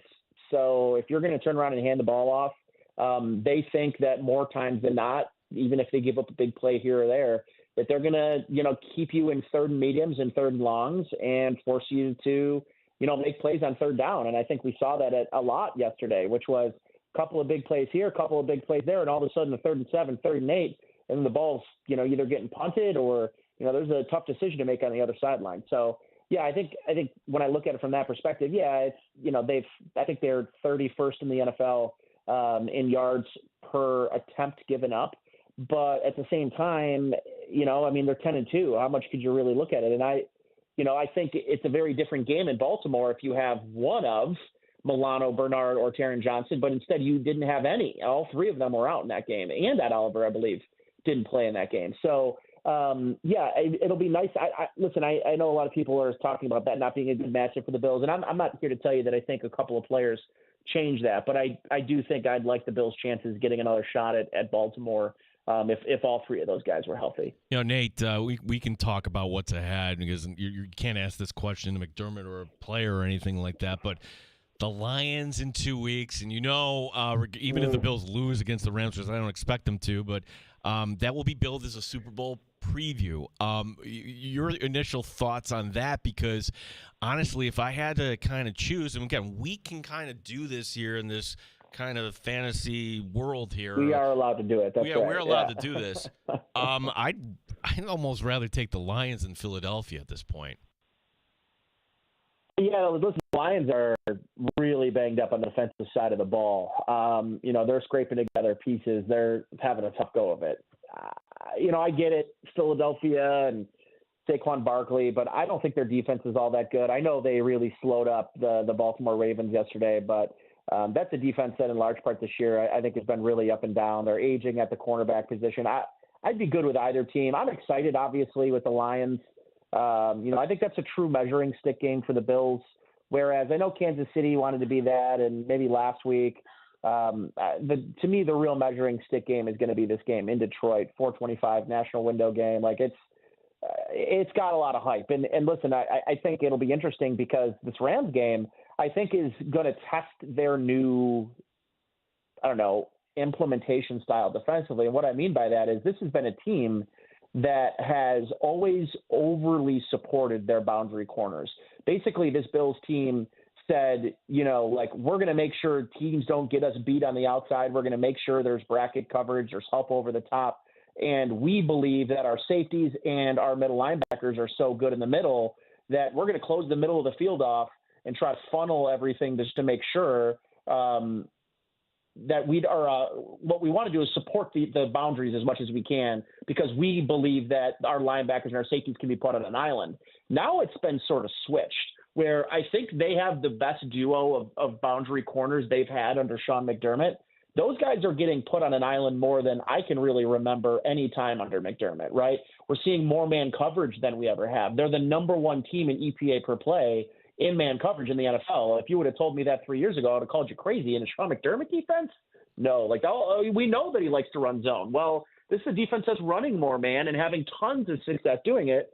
And I think in large part of why you're seeing teams like, yesterday, for instance, right?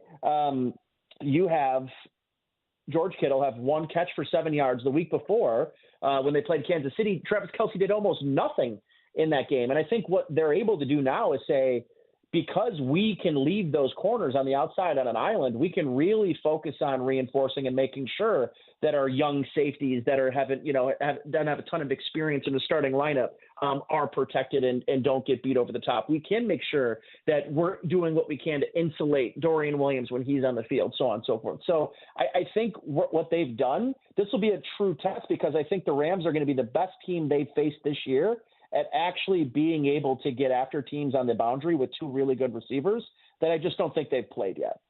Christian McCaffrey, by the way, on injured reserve, so that will effectively, you would think, end his season here. I guess he could technically come back. Did not like to see that. We're talking to Nate Geary, Buffalo Bills Radio Network. I'd be remiss if I didn't ask your thoughts about Josh Allen, and we cannot take for granted what we're seeing out of Josh this year. And I'll just ask the question simply, Nate, is it now his MVP to lose? I think so. It's been a really, really interesting season for Josh in terms of maybe he hasn't had that game where he's had 400 yards and 5 touchdowns like we've seen historically. It's just the turnovers are way down, no more fumbling. He's only got 5 interceptions. All of them came in 4 games.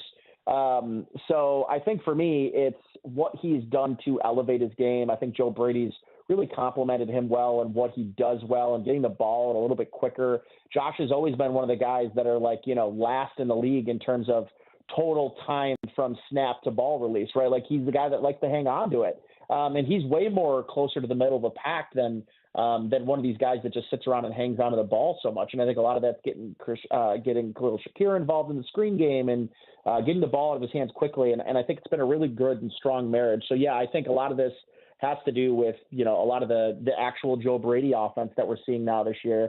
But yeah, I think Josh is in the driver's seat, especially the way that Lamar's been playing over the last couple of weeks. And I think right now it's between him and Saquon Barkley, and I don't think a running back will ever win MVP. So yeah, I think Josh has got as good a chance as he's ever had. Nate, finally, I am not a music aficionado. Danger is the guy. He's not here today. And I'm not going to be somebody that's going to wave his finger. Somebody likes a song and I don't. It's all individual, right? And the Mr. Brightside thing, it's a song that I never liked, but I got to admit, it kind of works in a way, in a weird way. Like when it's almost become like the anthem, like, hey, the game is won. Let's all sing along. Well, I was wondering this question out loud. This happened during the Kansas City game. I looked around, and right before they played it, there was only like 2 minutes left in the game. I looked at Joe DiBiase. I go, they haven't played Mr. Bright. And like as I finishing the sentence, they started Mr. Brightside. And I was like, I wonder if they play, like if they're down with 5 minutes to go by a you can't do it. Goal, you can't do it. No. Well, the good news, Gene, is we'll never have to test this theory. They're 6-0 at home, and they have an average margin of victory in their last 6 games of 15+ points. So we haven't really even had to be able to answer the question: are they going to play this in a close game in the fourth quarter, or if it's tied, or if they're down? Because they've just been running away with these games towards the end. So yeah, I think it's a pretty cool anthem. I've been at a couple of these games live, and I think I said this after maybe the Chiefs game. That song's going to hit very differently if the Bills are, up by 10, by 13 in an AFC Championship game with a chance to a couple minutes away from a Super Bowl appearance. I had that exact thought last night. I'm like, can you imagine this song hitting? It'll be the first thing like, oh my gosh, they really did it. They really got there. Yeah.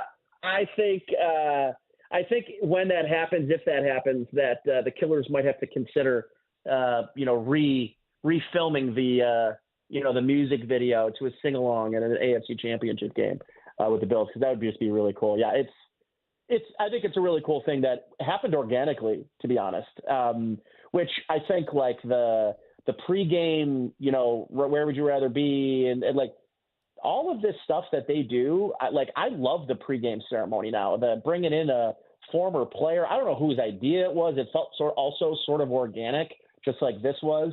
I really love the game day experiences they've had. It gives it. It's always had this feeling, Gene, where it's like it feels like a college football stadium. But I think more than ever, it has that true like SEC college stadium feel, and it's awesome for the NFL. Which is why, CBS is going to go on the road again for the second time, like maybe ever, and it's going to be for a Bills game. So.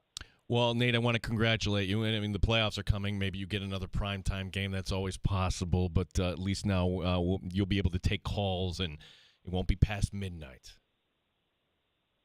That is the hope, my friend. I love the 1 o'clock games. Unfortunately, we're going to be looking at a couple of more of these 4:25 games coming up. But we'll end the season with a bunch, and it'll make me feel better. Nate, appreciate the time today, and we'll be listening this Sunday. Appreciate you.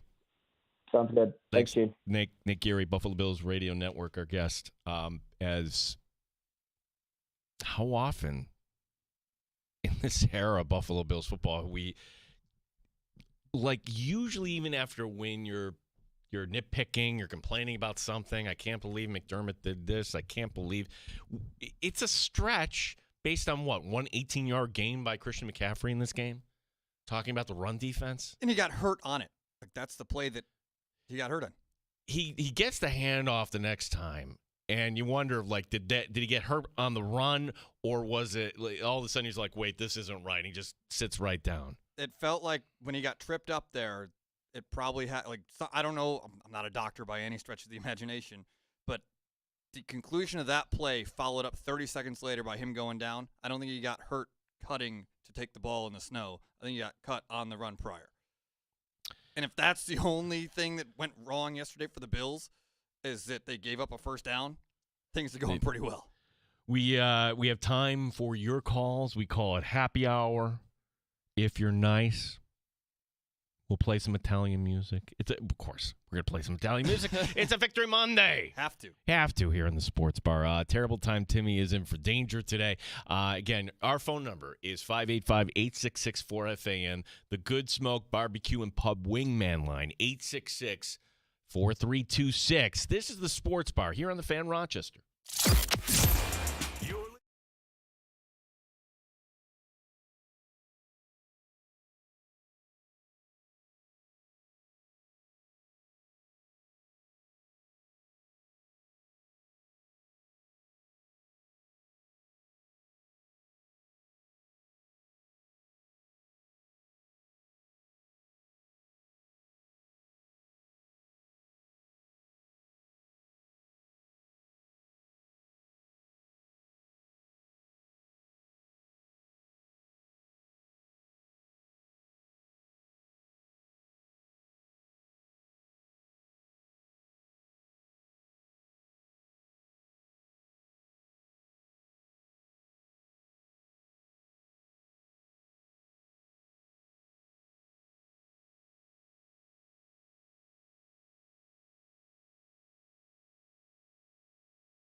95.7 FM and AM 950 The Fan, Rochester, an Odyssey sports station.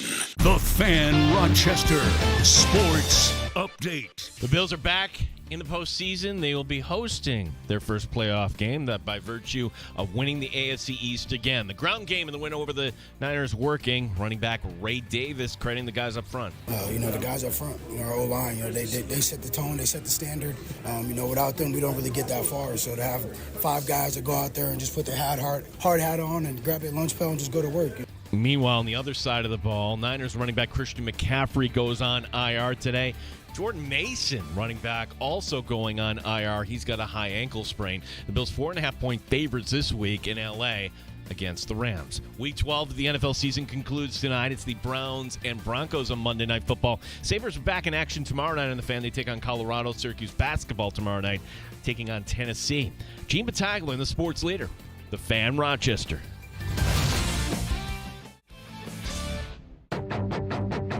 The Sports Bar with Danger and Battaglia. The Bills, in convincing fashion, beat the San Francisco 49ers 35-10 to improve to 10-2 on the season. And with that victory, they have clinched their 5th consecutive AFC East crown. Mike Danger. It's a victory Monday, and all of a sudden, the world looks different now in a week-to-week league. Josh Allen, who is the odds-on favorite now to win league MVP, and your team looks like the best team in the AFC, and I would listen to that because they do. Gene Battaglia. 15-2. Do we entertain that? I absolutely would entertain it. Yeah, I mean, it's not that crazy. I don't think they run the table, but I think 14-3 is a realistic conversation. 95.7 FM and AM 950 The Fan, Rochester. Yeah, at the beginning of the year, and this is why it's so difficult to forecast the NFL. Welcome back to the Sports Bar. Gene Battaglia with you. Tim Schneider is in today for Danger, and we have time for your calls at 866-4FAN, 866-4326, as we are in happy hour, and it is a happy hour here, but they just knocked off the 2 Super Bowl participants in back-to-back games. You could say, oh, you only play who's in front of you. Look, you don't have to go back to last year. It was literally in 2024, there were the 49ers taking the Chiefs to overtime. And you just took away the game. Things change from season to season. Those teams are not as strong as they were last year. Spare me about the Chiefs' record, okay, please.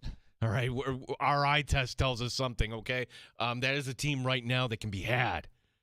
And if you're a Bills fan, you smell the blood in the water. You really do. This feels different. Now, you got to go on the road, and there's a Rams team that might kind of back their way into the postseason, and I think it's a good test for your defense.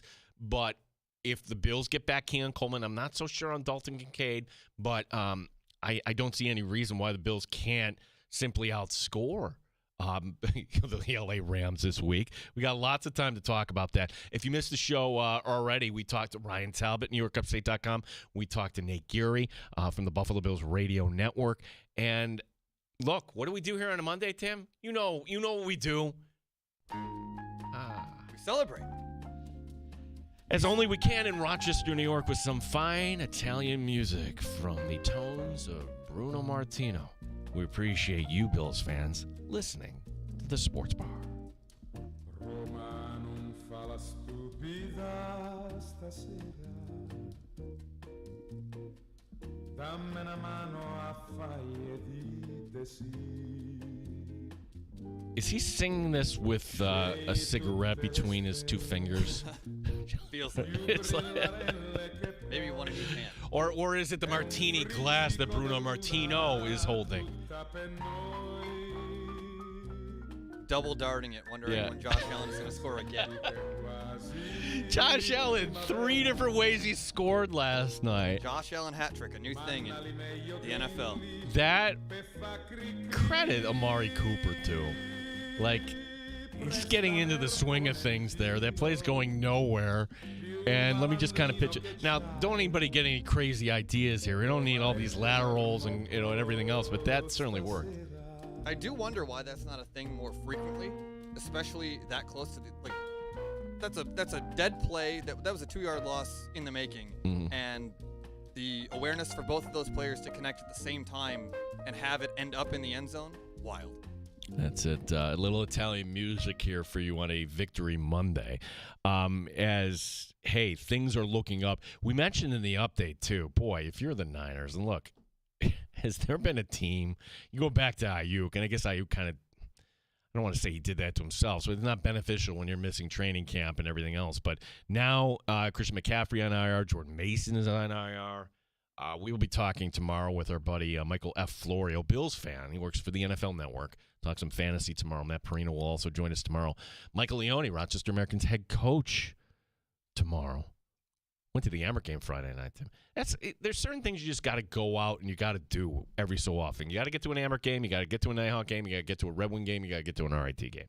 That's how you got to support the local teams here. So not necessarily in that order. No, you just whatever. Certainly not now. You can't go to a Red Wing game, but that's Devin Levi. Yes, that was actually kind of surprising. That was his first professional shutout. It was his first pro shutout, but he's had countless games where he was the only reason that the team was victorious. But that was the first time that it was a nothing burger on the other end of it. He looked good. He looked really good.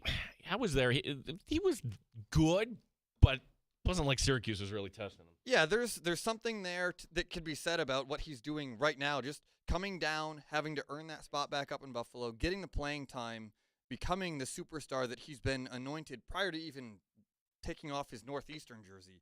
The guy is good. He just needs to be given the opportunity and develop the way that goalies are typically developed. Happy Hour in the Sports Bar. Our phone number brought to you by the Good Smoke Barbecue and Pub Wingman line. Again, our number 866-4FAN, 866-4326. Our friends Steve and Victor. What's up, Steve? Loving the Bruno, first off. Thank Gotta you. love that on a Victory Monday.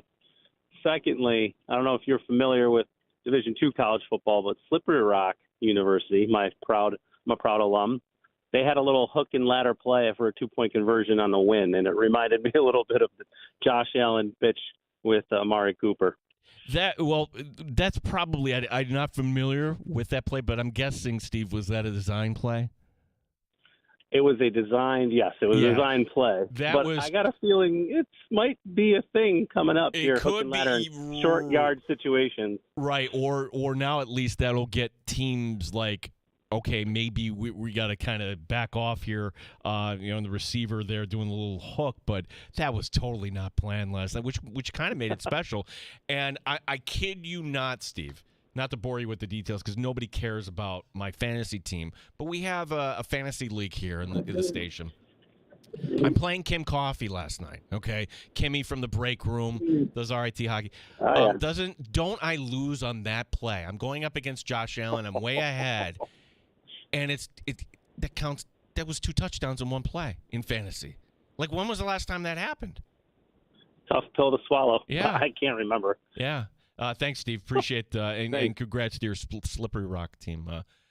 I know the last time that happened, actually, it was Marcus Mariota in the playoffs when we thought he was going to be a quarterback with the Titans, and they went into Arrowhead and they won a postseason game.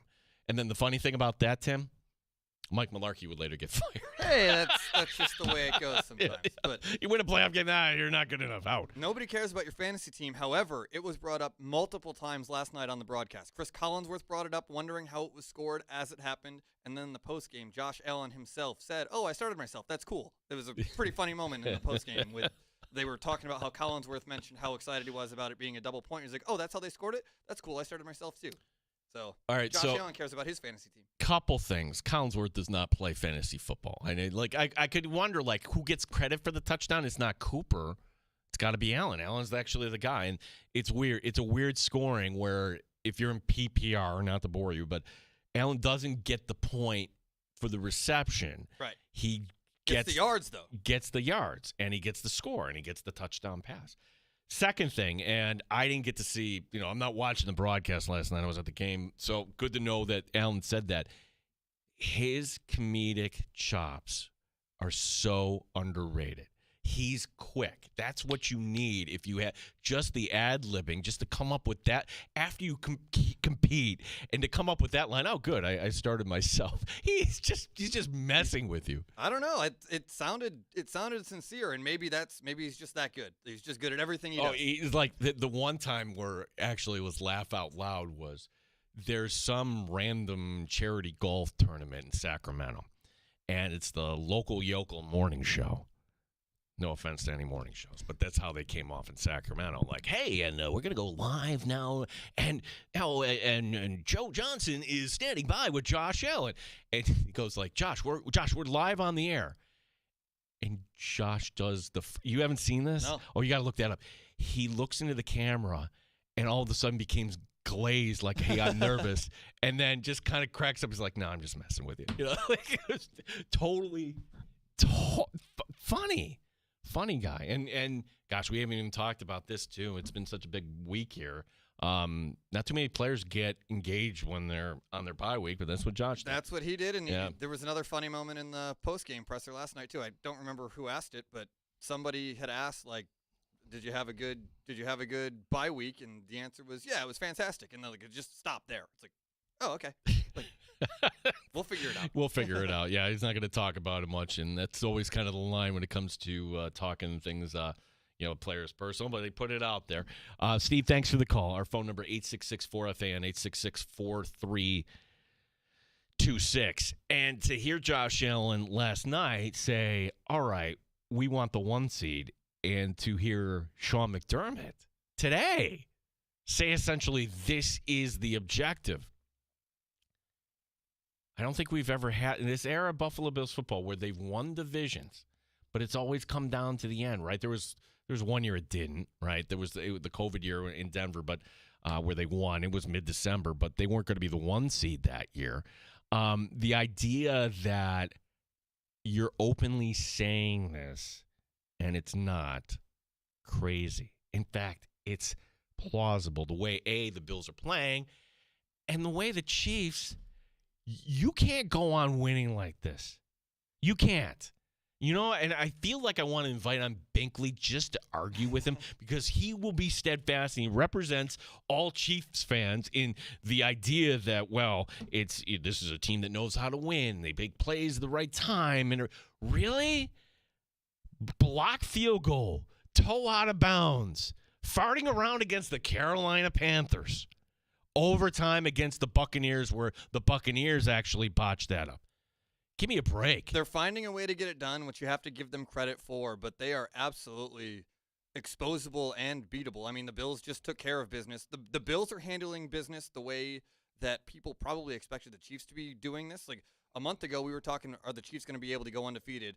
And the answer is probably not. But now it's like, are they going to end up with 3 or 4 losses? No, probably not. No, they aren't. I can say 100%. Now, yeah, but a month ago, it was different circumstances. But like now, are the Bills going to go 15-2 and walk in with a bye? Whereas, like they're a game behind right now, the Chiefs, and I think that you would have to consider the Bills to be the favorite in these last 5 games to pass the Chiefs in the standings, not only head to head, but just flat out outright. Like they've got the tiebreaker. That's great, but beyond that, they might win this without needing a tiebreaker, and they've done it in dominant fashion. 3 divisional opponents to end the season. Yeah, of course, you don't take any divisional opponent lightly, but the Patriots are already eliminated from the playoffs. They have nothing moving forward for them for the rest of this year other than to see if Drake May can blossom into their guy, but it isn't going to be based on these next 5 games. It's going to be on whatever he does this offseason and into next year. They've got the lowly New York Jets and permanent starter Aaron Rodgers, whose birthday is today and was given a blessing of being told that he's still the quarterback for the New York Jets. Look at that. Lucky him. You've got the Lions in 2 weeks, and that's it, really. And there he is, like, talking about the other guys on offense. And good teammate, too. Yeah, just a wonderful leader. One of our regulars reached out to me over the weekend, Brian, and it's that German word Schadenfreude where you take pleasure in other people's demise. Is it wrong to take pleasure when you see Aaron Rodgers fail? He's just so smug. To me, the answer is yes. If you want to take pleasure in seeing Aaron Rodgers fail, there's nothing wrong with that. When he's waving his finger at you, and then it turns out he's not right. Yeah, it's time. He's got to eat the crow and just be done. Like, you finish out the year, of course, but if he comes back for another year, it's just more you know why he's going to come back? What else he's going to do? Go away. I don't go know. away. Be on the McAfee show forever. I don't care. Yeah, Get out of here. Yeah, right. But it's going to come to a point where your Q rating is going to go away. Tom Brady's having trouble with this. He is. He is not a good broadcaster. Like, give him the turducken, and he's like, little nibble. I mean, getting raked over the coals for like that. It's a common thing. So I digress. But Greg writing in. Could write to us on X, our handle, The Fan Rochester. Gene, totally agree. Credit Amari Cooper, and I love the music. Okay, love the music, meaning the Italian music we do here. Tim Schneider, give me some more, Bruno. There we go. We just relax. It's the holiday season. Doesn't get much better than No, and a little Bruno Martino in the sports bar. And I did not hit the post whatsoever. Don't tell me danger that whatsoever. You got the first one. I got the first one.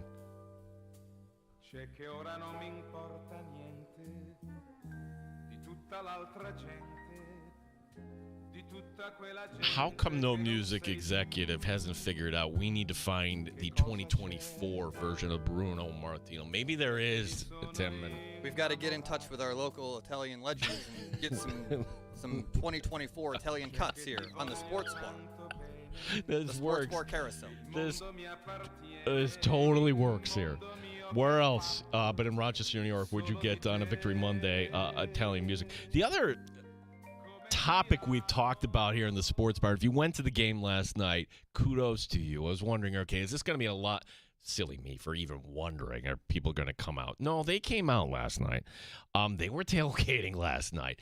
We've been to much worse. I'll say that. Good job by everybody cleaning up the stadium. I'd say probably the Pittsburgh game last season, I should say, was this calendar year. The playoff game, like that was worse. Like getting in and out of the stadium last night. Not so bad, but the thing that's happened kind of virally with this team, and if you go to the game, when you hear those chords of Mr. Brightside, it just, I don't even want to play a song because, quite honestly, Tim, I don't like the song.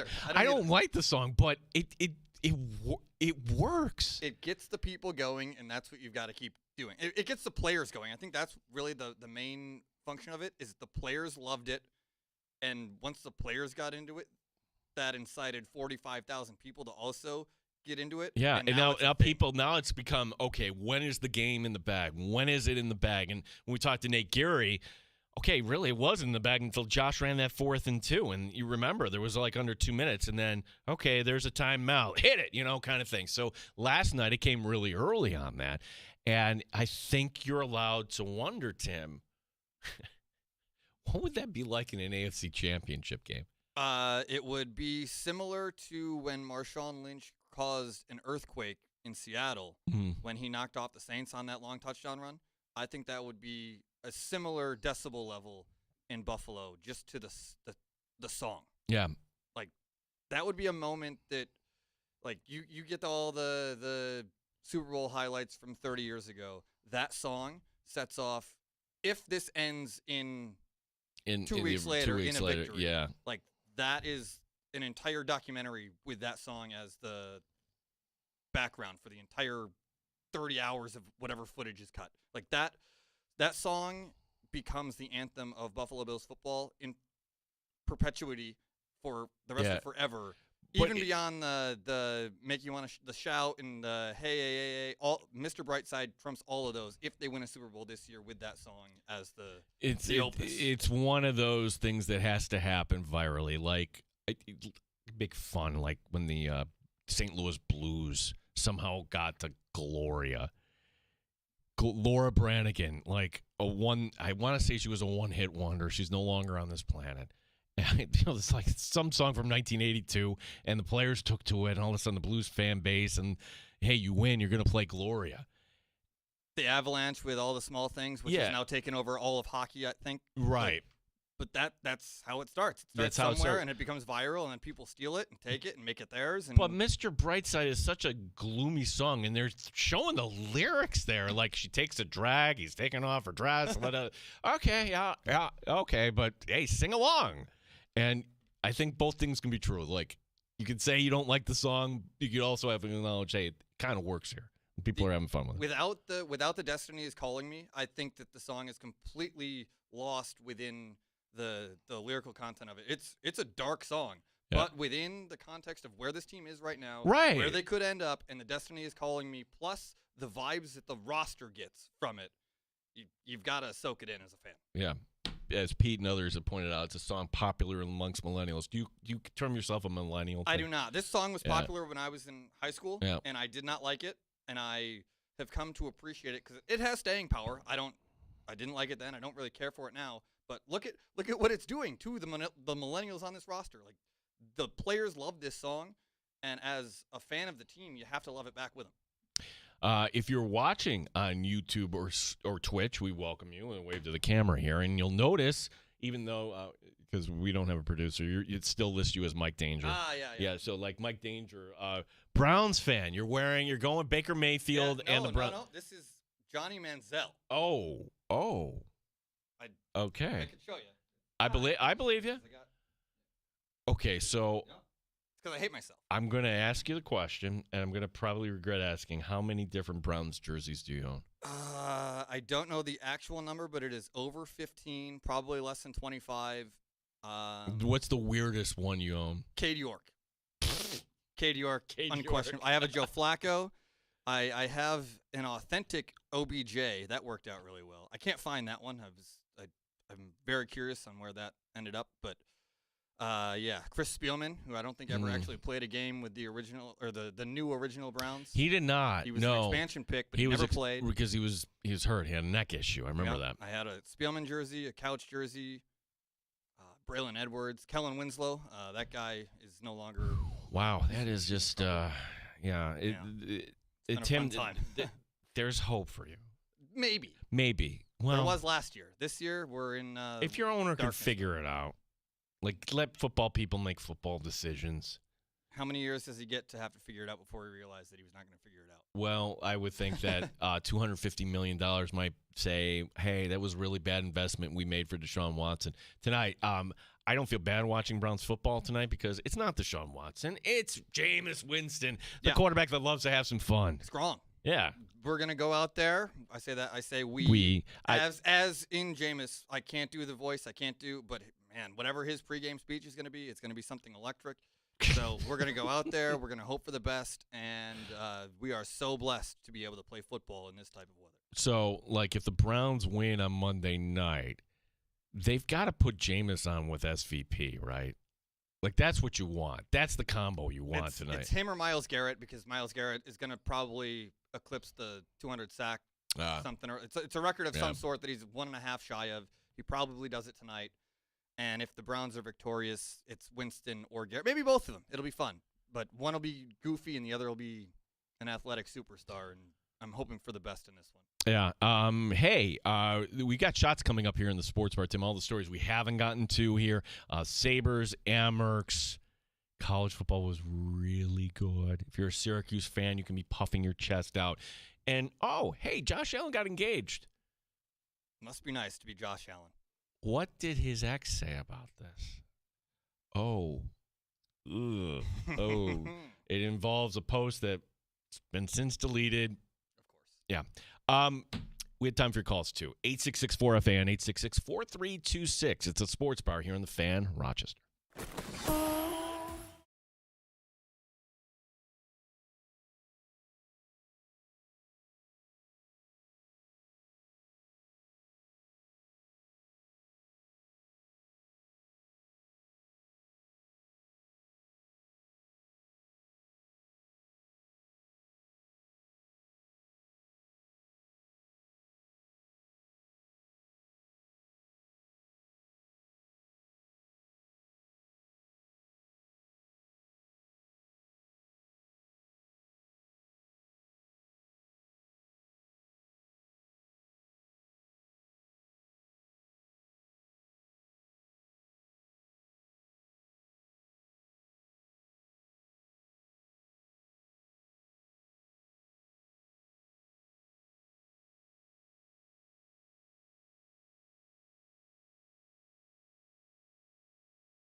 The Fan Rochester Sports Update. The Bills sitting pretty now. 5 straight AFC East titles.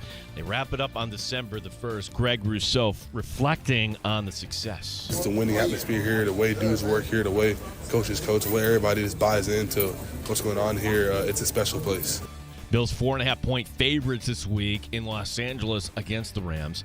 Meanwhile, from last night, the Niners, 2 running backs going on injury reserve. Christian McCaffrey with the knee, also going on IR. Jordan Mason has a high ankle sprain. Week 12 of the NFL season concludes tonight. It's the Browns and Broncos on Monday Night Football. Sabres in action coming up tomorrow against Colorado. Syracuse basketball taking on Tennessee also on Tuesday.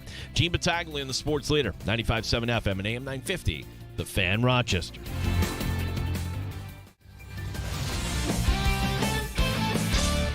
The only way to take the Fan Rochester with you is the free Odyssey app. Download it today and follow the sports leader, 95.7 FM and AM 950, The Fan Rochester. Shots in the sports bar, and then last call here. It's a victory Monday here as the Bills move to 10-2 on the season. The Sabres, look, their first step is actually to make the postseason, and where it was looking good coming back from California. The last 3, the last 3, 2 of them they've been shut out, including to a very meh Islanders team. That's not a good way to finish the month of November. Buffalo, though, did finish November above 500. That is only the 4th time in the drought era they finished November on the plus side. The power play right now for Buffalo is in a funk. They've gone 0 for their last 13. As we mentioned in the update, the Avalanche coming to town tomorrow night. I'm just glad that the Sabres fell back into place here because I was getting a little bit excited and it was fun. It was like we were getting to the point where they're in a playoff spot in December. That's fun and exciting, and then life happened and they no longer are. Yeah, I watched a little bit Saturday, and Owen Power, he's not playing like a number 1 overall pick. And you got to give him some time. He's young, blah, blah, blah, blah, blah. But just a simple pass in front. Tie up your guy. There's been too many mistakes from the guys that were expected to be finally the guy to lead us out of this drought. All of them continue to make mistakes that shouldn't be made after their first year in pro hockey. And again, you get thrown into the fire, and the team itself has been dreadful for 15 years. Stuff like that's going to happen. But how are we still talking about not being in the – and again, we're more than a quarter through the season, and we're at a spot where we're always in, which is on the outside looking in, with work to do, with a fatal flaw on the power play. The power play is absolutely dreadful, and it shouldn't be that way. It shouldn't be that way. Like 2 seasons ago, it was magnificent. How much is Olafson's not here? Okay, well, that's it. Pekka not being here is a huge loss in that regard from the coaching staff. But it's such a bummer that all these guys were in hand, including coaches that have gone on to great success. Players, there's 25 guys in the last 7 years that have rings from leaving Buffalo within the next year or 2 are holding the cup. How do teams with all that talent as one not even sniff the playoffs for that long? Anytime you could take 4 points from a divisional rival, that would qualify as a good weekend, I would think. Devin Levi recording his first professional shutout, which, to me, I was actually surprised by. Really? That's true? It is true. But just kind of recalling how he burst onto the scene there, that he never got one before Friday night. Utica coming to town Wednesday night, and it's the only time the team will get on a plane this season. The Amerks going to Charlotte this weekend. Head coach Mike Leone joining us tomorrow in the sports bar around 4:30-ish. The Amerks remaining in 4th place of the AHL North. The Amerks looked all right this weekend, but again, when you take 4 of 4, you don't apologize for how you do it. You got it done on Friday in pretty impressive fashion. And then you dominated on Saturday. You really did in terms of the shots and everything else. The game on Saturday was really good, and it was a rare opportunity where Levi got both games. That doesn't happen very often in hockey where a goalie is going to get back-to-backs. That, to me, says that they're going to give this guy all the opportunity that he can fathom to, 1, help this team win, 2, get back up to Buffalo, and 3, develop into the superstar goalie that he is capable of becoming. And he's been really fun to watch. I love having him here in Rochester. It'll be interesting to see what they do with his workload this weekend with 3 games in 4 days, including Utica's record sucks. They started their first 13 games with losses. They've played 17. They have 4 wins. The math on that means they've won 4 in a row. They're the hottest team in the American Hockey League right now. The Big Ten fining Ohio State and Michigan. Shame on you. Both $100,000. That's for the melee that occurred after the flag planting incident following Michigan's upset win at the Horseshoe. Officers used pepper spray to disperse the mob of players and coaches. Some of them were bloodied. Ohio State University police said that there was one officer that was injured. The Big Ten considers the case closed. Yeah, I could see how flag planting might kind of be frowned upon, or maybe not. What power does the NCAA have these days? I mean, it happened in countless other games after that. So that was the tone setter for Saturday. Like I saw a number from somebody on Twitter or X or whatever we're supposed to call it. 22 teams were involved in melees post game for it was rivalry week. I understand that, but 22 teams means 11 games on rivalry week ended in some sort of fracas after the final whistle in games that some were blowouts, some were tight. But if that's how people are going to behave in rivalry games moving forward, well, like that's creepers. That's when you hear pepper spray, and I've watched the video there in Michigan, Ohio State. There are police officers. I don't know about you, Tim. Police officer tells me to do something, I do it. The machismo that was going on down there, it's always wait until somebody gets hurt. When somebody does get hurt, then that's kind of what happened. Yeah. As soon as the pepper spray started flowing, like it kind of settled down. I don't know if you needed to do that, but if that's how you choose to calm down a situation, okay. But it was an absolute chaotic scene from a game that the score was close. The game was obviously high intensity with it being those two teams.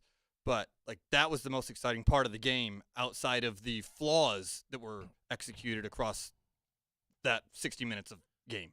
And then you've got the 8 overtime game that happened in Georgia. That game just would never end. Yeah, it was people wow, that sucked. No, it was not. That was not exciting. Good football. Somebody just ended. No. It was SVP said this is why the runner on second base goes away during playoff games because this is not how the game is played. No. That was awful. I did not enjoy that. No. Syracuse is in the AP top 25 once again. The Orange finishing out the season with a 9-3 record. This after the win Saturday over Miami. Syracuse AD John Wildhack, by the way, will be stopping by the Sports Bar on Wednesday. Where does Syracuse end up? Well, it's not going to be the playoff, obviously, but they should get a bowl game. The one projection I saw, Tim, Texas Tech in the Pop-Tarts Bowl. Give me the Pop-Tart Bowl. The Pop-Tart comes out. He came to life, and then he died. Then he died. It was awesome. You get to eat them. That was a really exciting. I'm not a huge bowl season guy just because there's so many playing, but that was an exciting thing to watch, at least virally. And this is a sign of things to come, perhaps, for Syracuse. Kyle McCord came in, and he's only going to be here for 1 year, but he looked really, really good in that 1 year. And if you take away that BC loss, who knows where we're talking. Not a playoff team still, but a top 20 finish for the Syracuse University after not mattering for 20 years. The question is, when it comes to NIL, how is Syracuse positioned? And that's, I think, John is going to come on and talk to us about because the portal opens up next week. And it's a football school with football money, or it's a basketball school with football money. So let's see how they're able to position it. Right. And maybe a win over Miami gets people excited. It looked like it was a fun atmosphere at the Dome. Finally, it was a great week for Josh Allen, right? You get engaged to your girlfriend, Haley Steinfeld, and you beat the 49ers. But not everyone is happy. How is his ex-girlfriend, Brittany Williams, dealing with things? Well, on her Insta account, she clapped back at someone trolling her. Quote, "Luckily, my boyfriend owns a team and doesn't play for one. I don't have to be with another brain-dead CTE athlete." Yikes. Oh, my gosh. Well, I have to say at this point, she allegedly wrote that, Tim, because the comment, A, has been scrubbed, and Brittany went to the one tried and true defense. My account was hacked, everyone. Brittany, if your account was really hacked, why isn't there somebody trying to sell me crypto or something? I've known people who actually have been hacked, and that's kind of what happens there. Like all of a sudden, and then you get locked out, and you have to convince whatever that really was me. Can I have me back? No, and then somebody trying to change my life, and then selling farms and acres and houses. Yeah, it's like, wait, I did this all with the help of you. Yeah, and it's always, I turn my life around and you can too. And I'm like, oh no. This is not who I used to know. No, exactly. This person's life is just fine. Why are they doing this? Yeah, I don't, well, Brittany, who am I to say that your account wasn't indeed hacked, or, I don't know. Josh Allen doesn't have CTE, so she was hacked. I'm going to give her the benefit of the doubt on this one. Yeah. Josh Allen does not have CTE. No. That was just somebody with sour grapes. That wasn't Brittany. Yeah, just Leave Brittany alone. How about that? Brittany, I hope you find happiness after Josh. We have time for your calls. Last caller in the sports bar, 866-4FAN, 866-4326. Here on the Fan Rochester. You're listening to the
With Danger and Battaglia on the Sports Leader, 95.7 FM and AM 950, The Fan, Rochester. It's one of the weirder environments I played in. The stadium itself had a great time. Fantastic fan base. I think I had 23 snowballs fly past my head. No one hit, though, so I was pretty excited. I saw multiple people get smoked in the face. That was pretty funny. That's George Kittle, which, I don't know, multiple people got smoked in the face. But, yeah, it wasn't the best packing snow last night, Tim. I think the Miami game wasn't a playoff game. It was like a Saturday night game from 2 seasons ago where, all right, that snow was wet, and then you're having the officials say stop and everything. Like, okay, like that was actually like, okay, that's too much. Last night I thought it was the perfect balance there for everybody that went to the game. There was one, I don't remember which one it was, but there was one point in the game on a Moody attempt. Yes, that's gone viral. Somebody threw a snowball. It nearly hit it. I don't think it would have done anything to it, but it looked pretty cool with that coming this way and the ball going the other way. And if they did hit, like the Randy Johnson moment, that would have been awesome. What would you call that, though? If a snowball is flying from the stands on a field goal attempt and it knocked it down? Well, that's an iceberg of some sort, but that would have to be a penalty, right? If it affected I don't think so. What would you call? If that was thrown from the stands, that's obstruction. That's interference, right? I don't know if there's any penalty on the books that's called interference. We'll have to call up Gene Steratore and get him in the booth here and get an answer. Because it could happen. It's not out of the realm of possibility that this happens the next, 8 weeks that the Bills are playing football games here. Got to be honest, when I saw those forecasts coming through, like originally on Thursday and Friday, I'm like, son of a gun, they better not move this game. Like that, I'm like, no, please, no.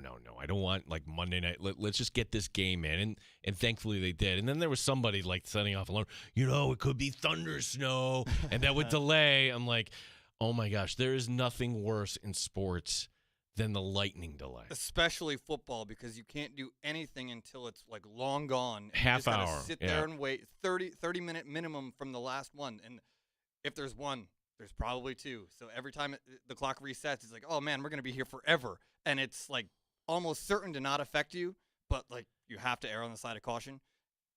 That would have been a real bummer, especially in a primetime game where you're just snow. Like, why can't we put this on? Final two Bills games, they're not going to get flexed. I can guarantee you that America does not want to see the New York Jets. It might be fun to see Aaron Rodgers fail against the Bills one more time. Is Aaron Rodgers on the field 3 weeks from now? Tim, actually check that. 4 weeks from now. Yeah, he'll be. I don't think that they No. On the December 29th, he's not on the field week 17. Why? To save him?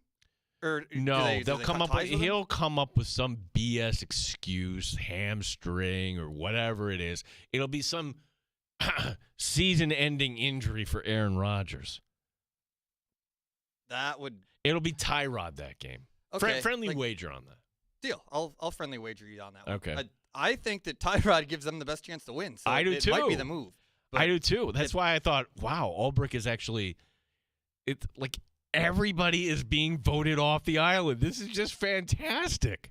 That's kind of what happened. I think it was against the Bills, the Titans, with Levis and Rudolph. It's like, oh, we're going to use Levis because he's our guy, but they knew that they weren't. And Rudolph goes out there, and they competed with him because they didn't have enough time to game plan for a guy who really doesn't need to be game planned for, but it makes things interesting when you are thrown a different puzzle and the pieces aren't the same. Tyrod should have beaten the Bills. I was there Sunday. for that one. Yeah, on that Sunday night. I was in the end zone. That the penalty was not called. That was absolutely a penalty on the Bills for interference. It was not called, and they got away with it. And then it goes on again, and they just barely didn't complete was it the conversion or the touchdown? One of the two plays ended up giving the Bills the win. And they were going for a touchdown. Yeah, it was whatever it was. It was like, wow, they let the Giants hang around in this game. That was a fun game to be at, despite it being a pretty poorly played game by the Bills. And the injury to the running back there. Yeah. That was a bummer. Yeah. So, that's the last primetime game. It used to be a thing where, boy, I wish we don't get any respect, man. We should be in primetime. What? Hey, guess what? Like, you're on now too much. We're here the other way. I missed the 1 o'clock games. Well, you're not going to get 1 o'clock, but we'll settle for 4:25 in the next 2 weeks here. But those last 2 games, I should say this, that Week 17 game up in New England, Tim, they don't make the announcement at any of the times. That's okay. We're going to. Yeah, that's all at once just to see. I think they do it for like playoff purposes where all those teams are playing at the same time so they can't rest. And I could see a scenario where that ends up being the 4 o'clock game. Here's why. Like, if it's the number 1 seed, and it's Buffalo playing for 1 seed, and even though it's New England, they would want – I got to look up who Kansas City plays in that last week. I want to say it's Denver? It is a divisional opponent for sure. Yeah. It is the Chiefs and Broncos. In Denver. And again, it's a TBD flex game. They don't even have a date for it. Okay, so let's – if that could – I could see the Bills going up 4, and I could see that game – certainly since it's in Denver at 4 o'clock. Yeah, they'll match up all the teams that are like within striking distance, and then they'll pick 2 to be like the primetime games, like 1 for Saturday and 1 for Sunday, and those will determine playoff spots or the bye or whatever. I don't remember who the teams were involved last year, but the Bills needed to win the division, and then the Dolphins went from like the 2 seed out of the playoffs entirely. That is actually the opposite. It was the Bills who had to win the game. They would be the 2. If they lost, out. Okay. Out. So but they ended up winning the division, and the Dolphins fell from 2 to 7. Yeah, that's got it. Yeah, the Bills would. It was either the 2 seed or nothing for Buffalo at that point, which it's crazy how. And granted, that seasons change week to week. It's just the league that we all kind of love. We're going to talk about more about the Buffalo Bills tomorrow. Our friend Matt Perino, Syracuse Post-Standard, for his weekly visit Tuesday. Make sure you're tuning in tomorrow about 3:30-ish. Amerks head coach Michael Leone. I'm not sure if this will be in studio or if he'll be on the phone. We have new studio equipment here, Tim. I'm happy to report to you. I see the board tells me what is and what is not. Yeah, so and this time it does indeed. Yeah, tell so me that Michael Leone will be, if he's in studio, will sound great. I can tell you that. Good. And then Michael F. Florio from the NFL Network is, it's Isaiah Guerrero. Is that his name? Guerendo. Guerendo. Yeah, Guerendo. I think it's Isaac Guerendo. He's a rookie. He looked good in a game earlier this year. I can't remember who they played, but it was a primetime game where he played. It was garbage time, but he looked really good. He had a couple of big runs, and he's their guy now because Mason's done and McCaffrey's done again. And the Niners somehow aren't out of the mix because the NFC is pretty 500. True or false? The NFC Super Bowl representatives will either be the Lions or the Eagles and no one else. True. There's obviously anything can happen. Like you just said, it's a week-to-week league. But right now, even with all the injuries that the Lions have accumulated, they're the class of the NFC. They've shown the willpower and the ability to come back from adversity, be it the injuries, adapting to the teams that they're playing, coming back from that huge halftime deficit to the Texans a month ago. They've looked really good for a really long time. The Eagles with Barkley look almost unstoppable, except when they play AFC teams. They did not look good against Baltimore. Baltimore shot themselves in the foot countless times yesterday. Lamar did not look like an MVP candidate. Justin Tucker probably single-handedly cost them their game and perhaps their season. Why are they sticking with him? Because he's a Hall of Famer. I mean, you give up on a guy like that? Like they're going to give up on him at the end of the year. So what's the difference?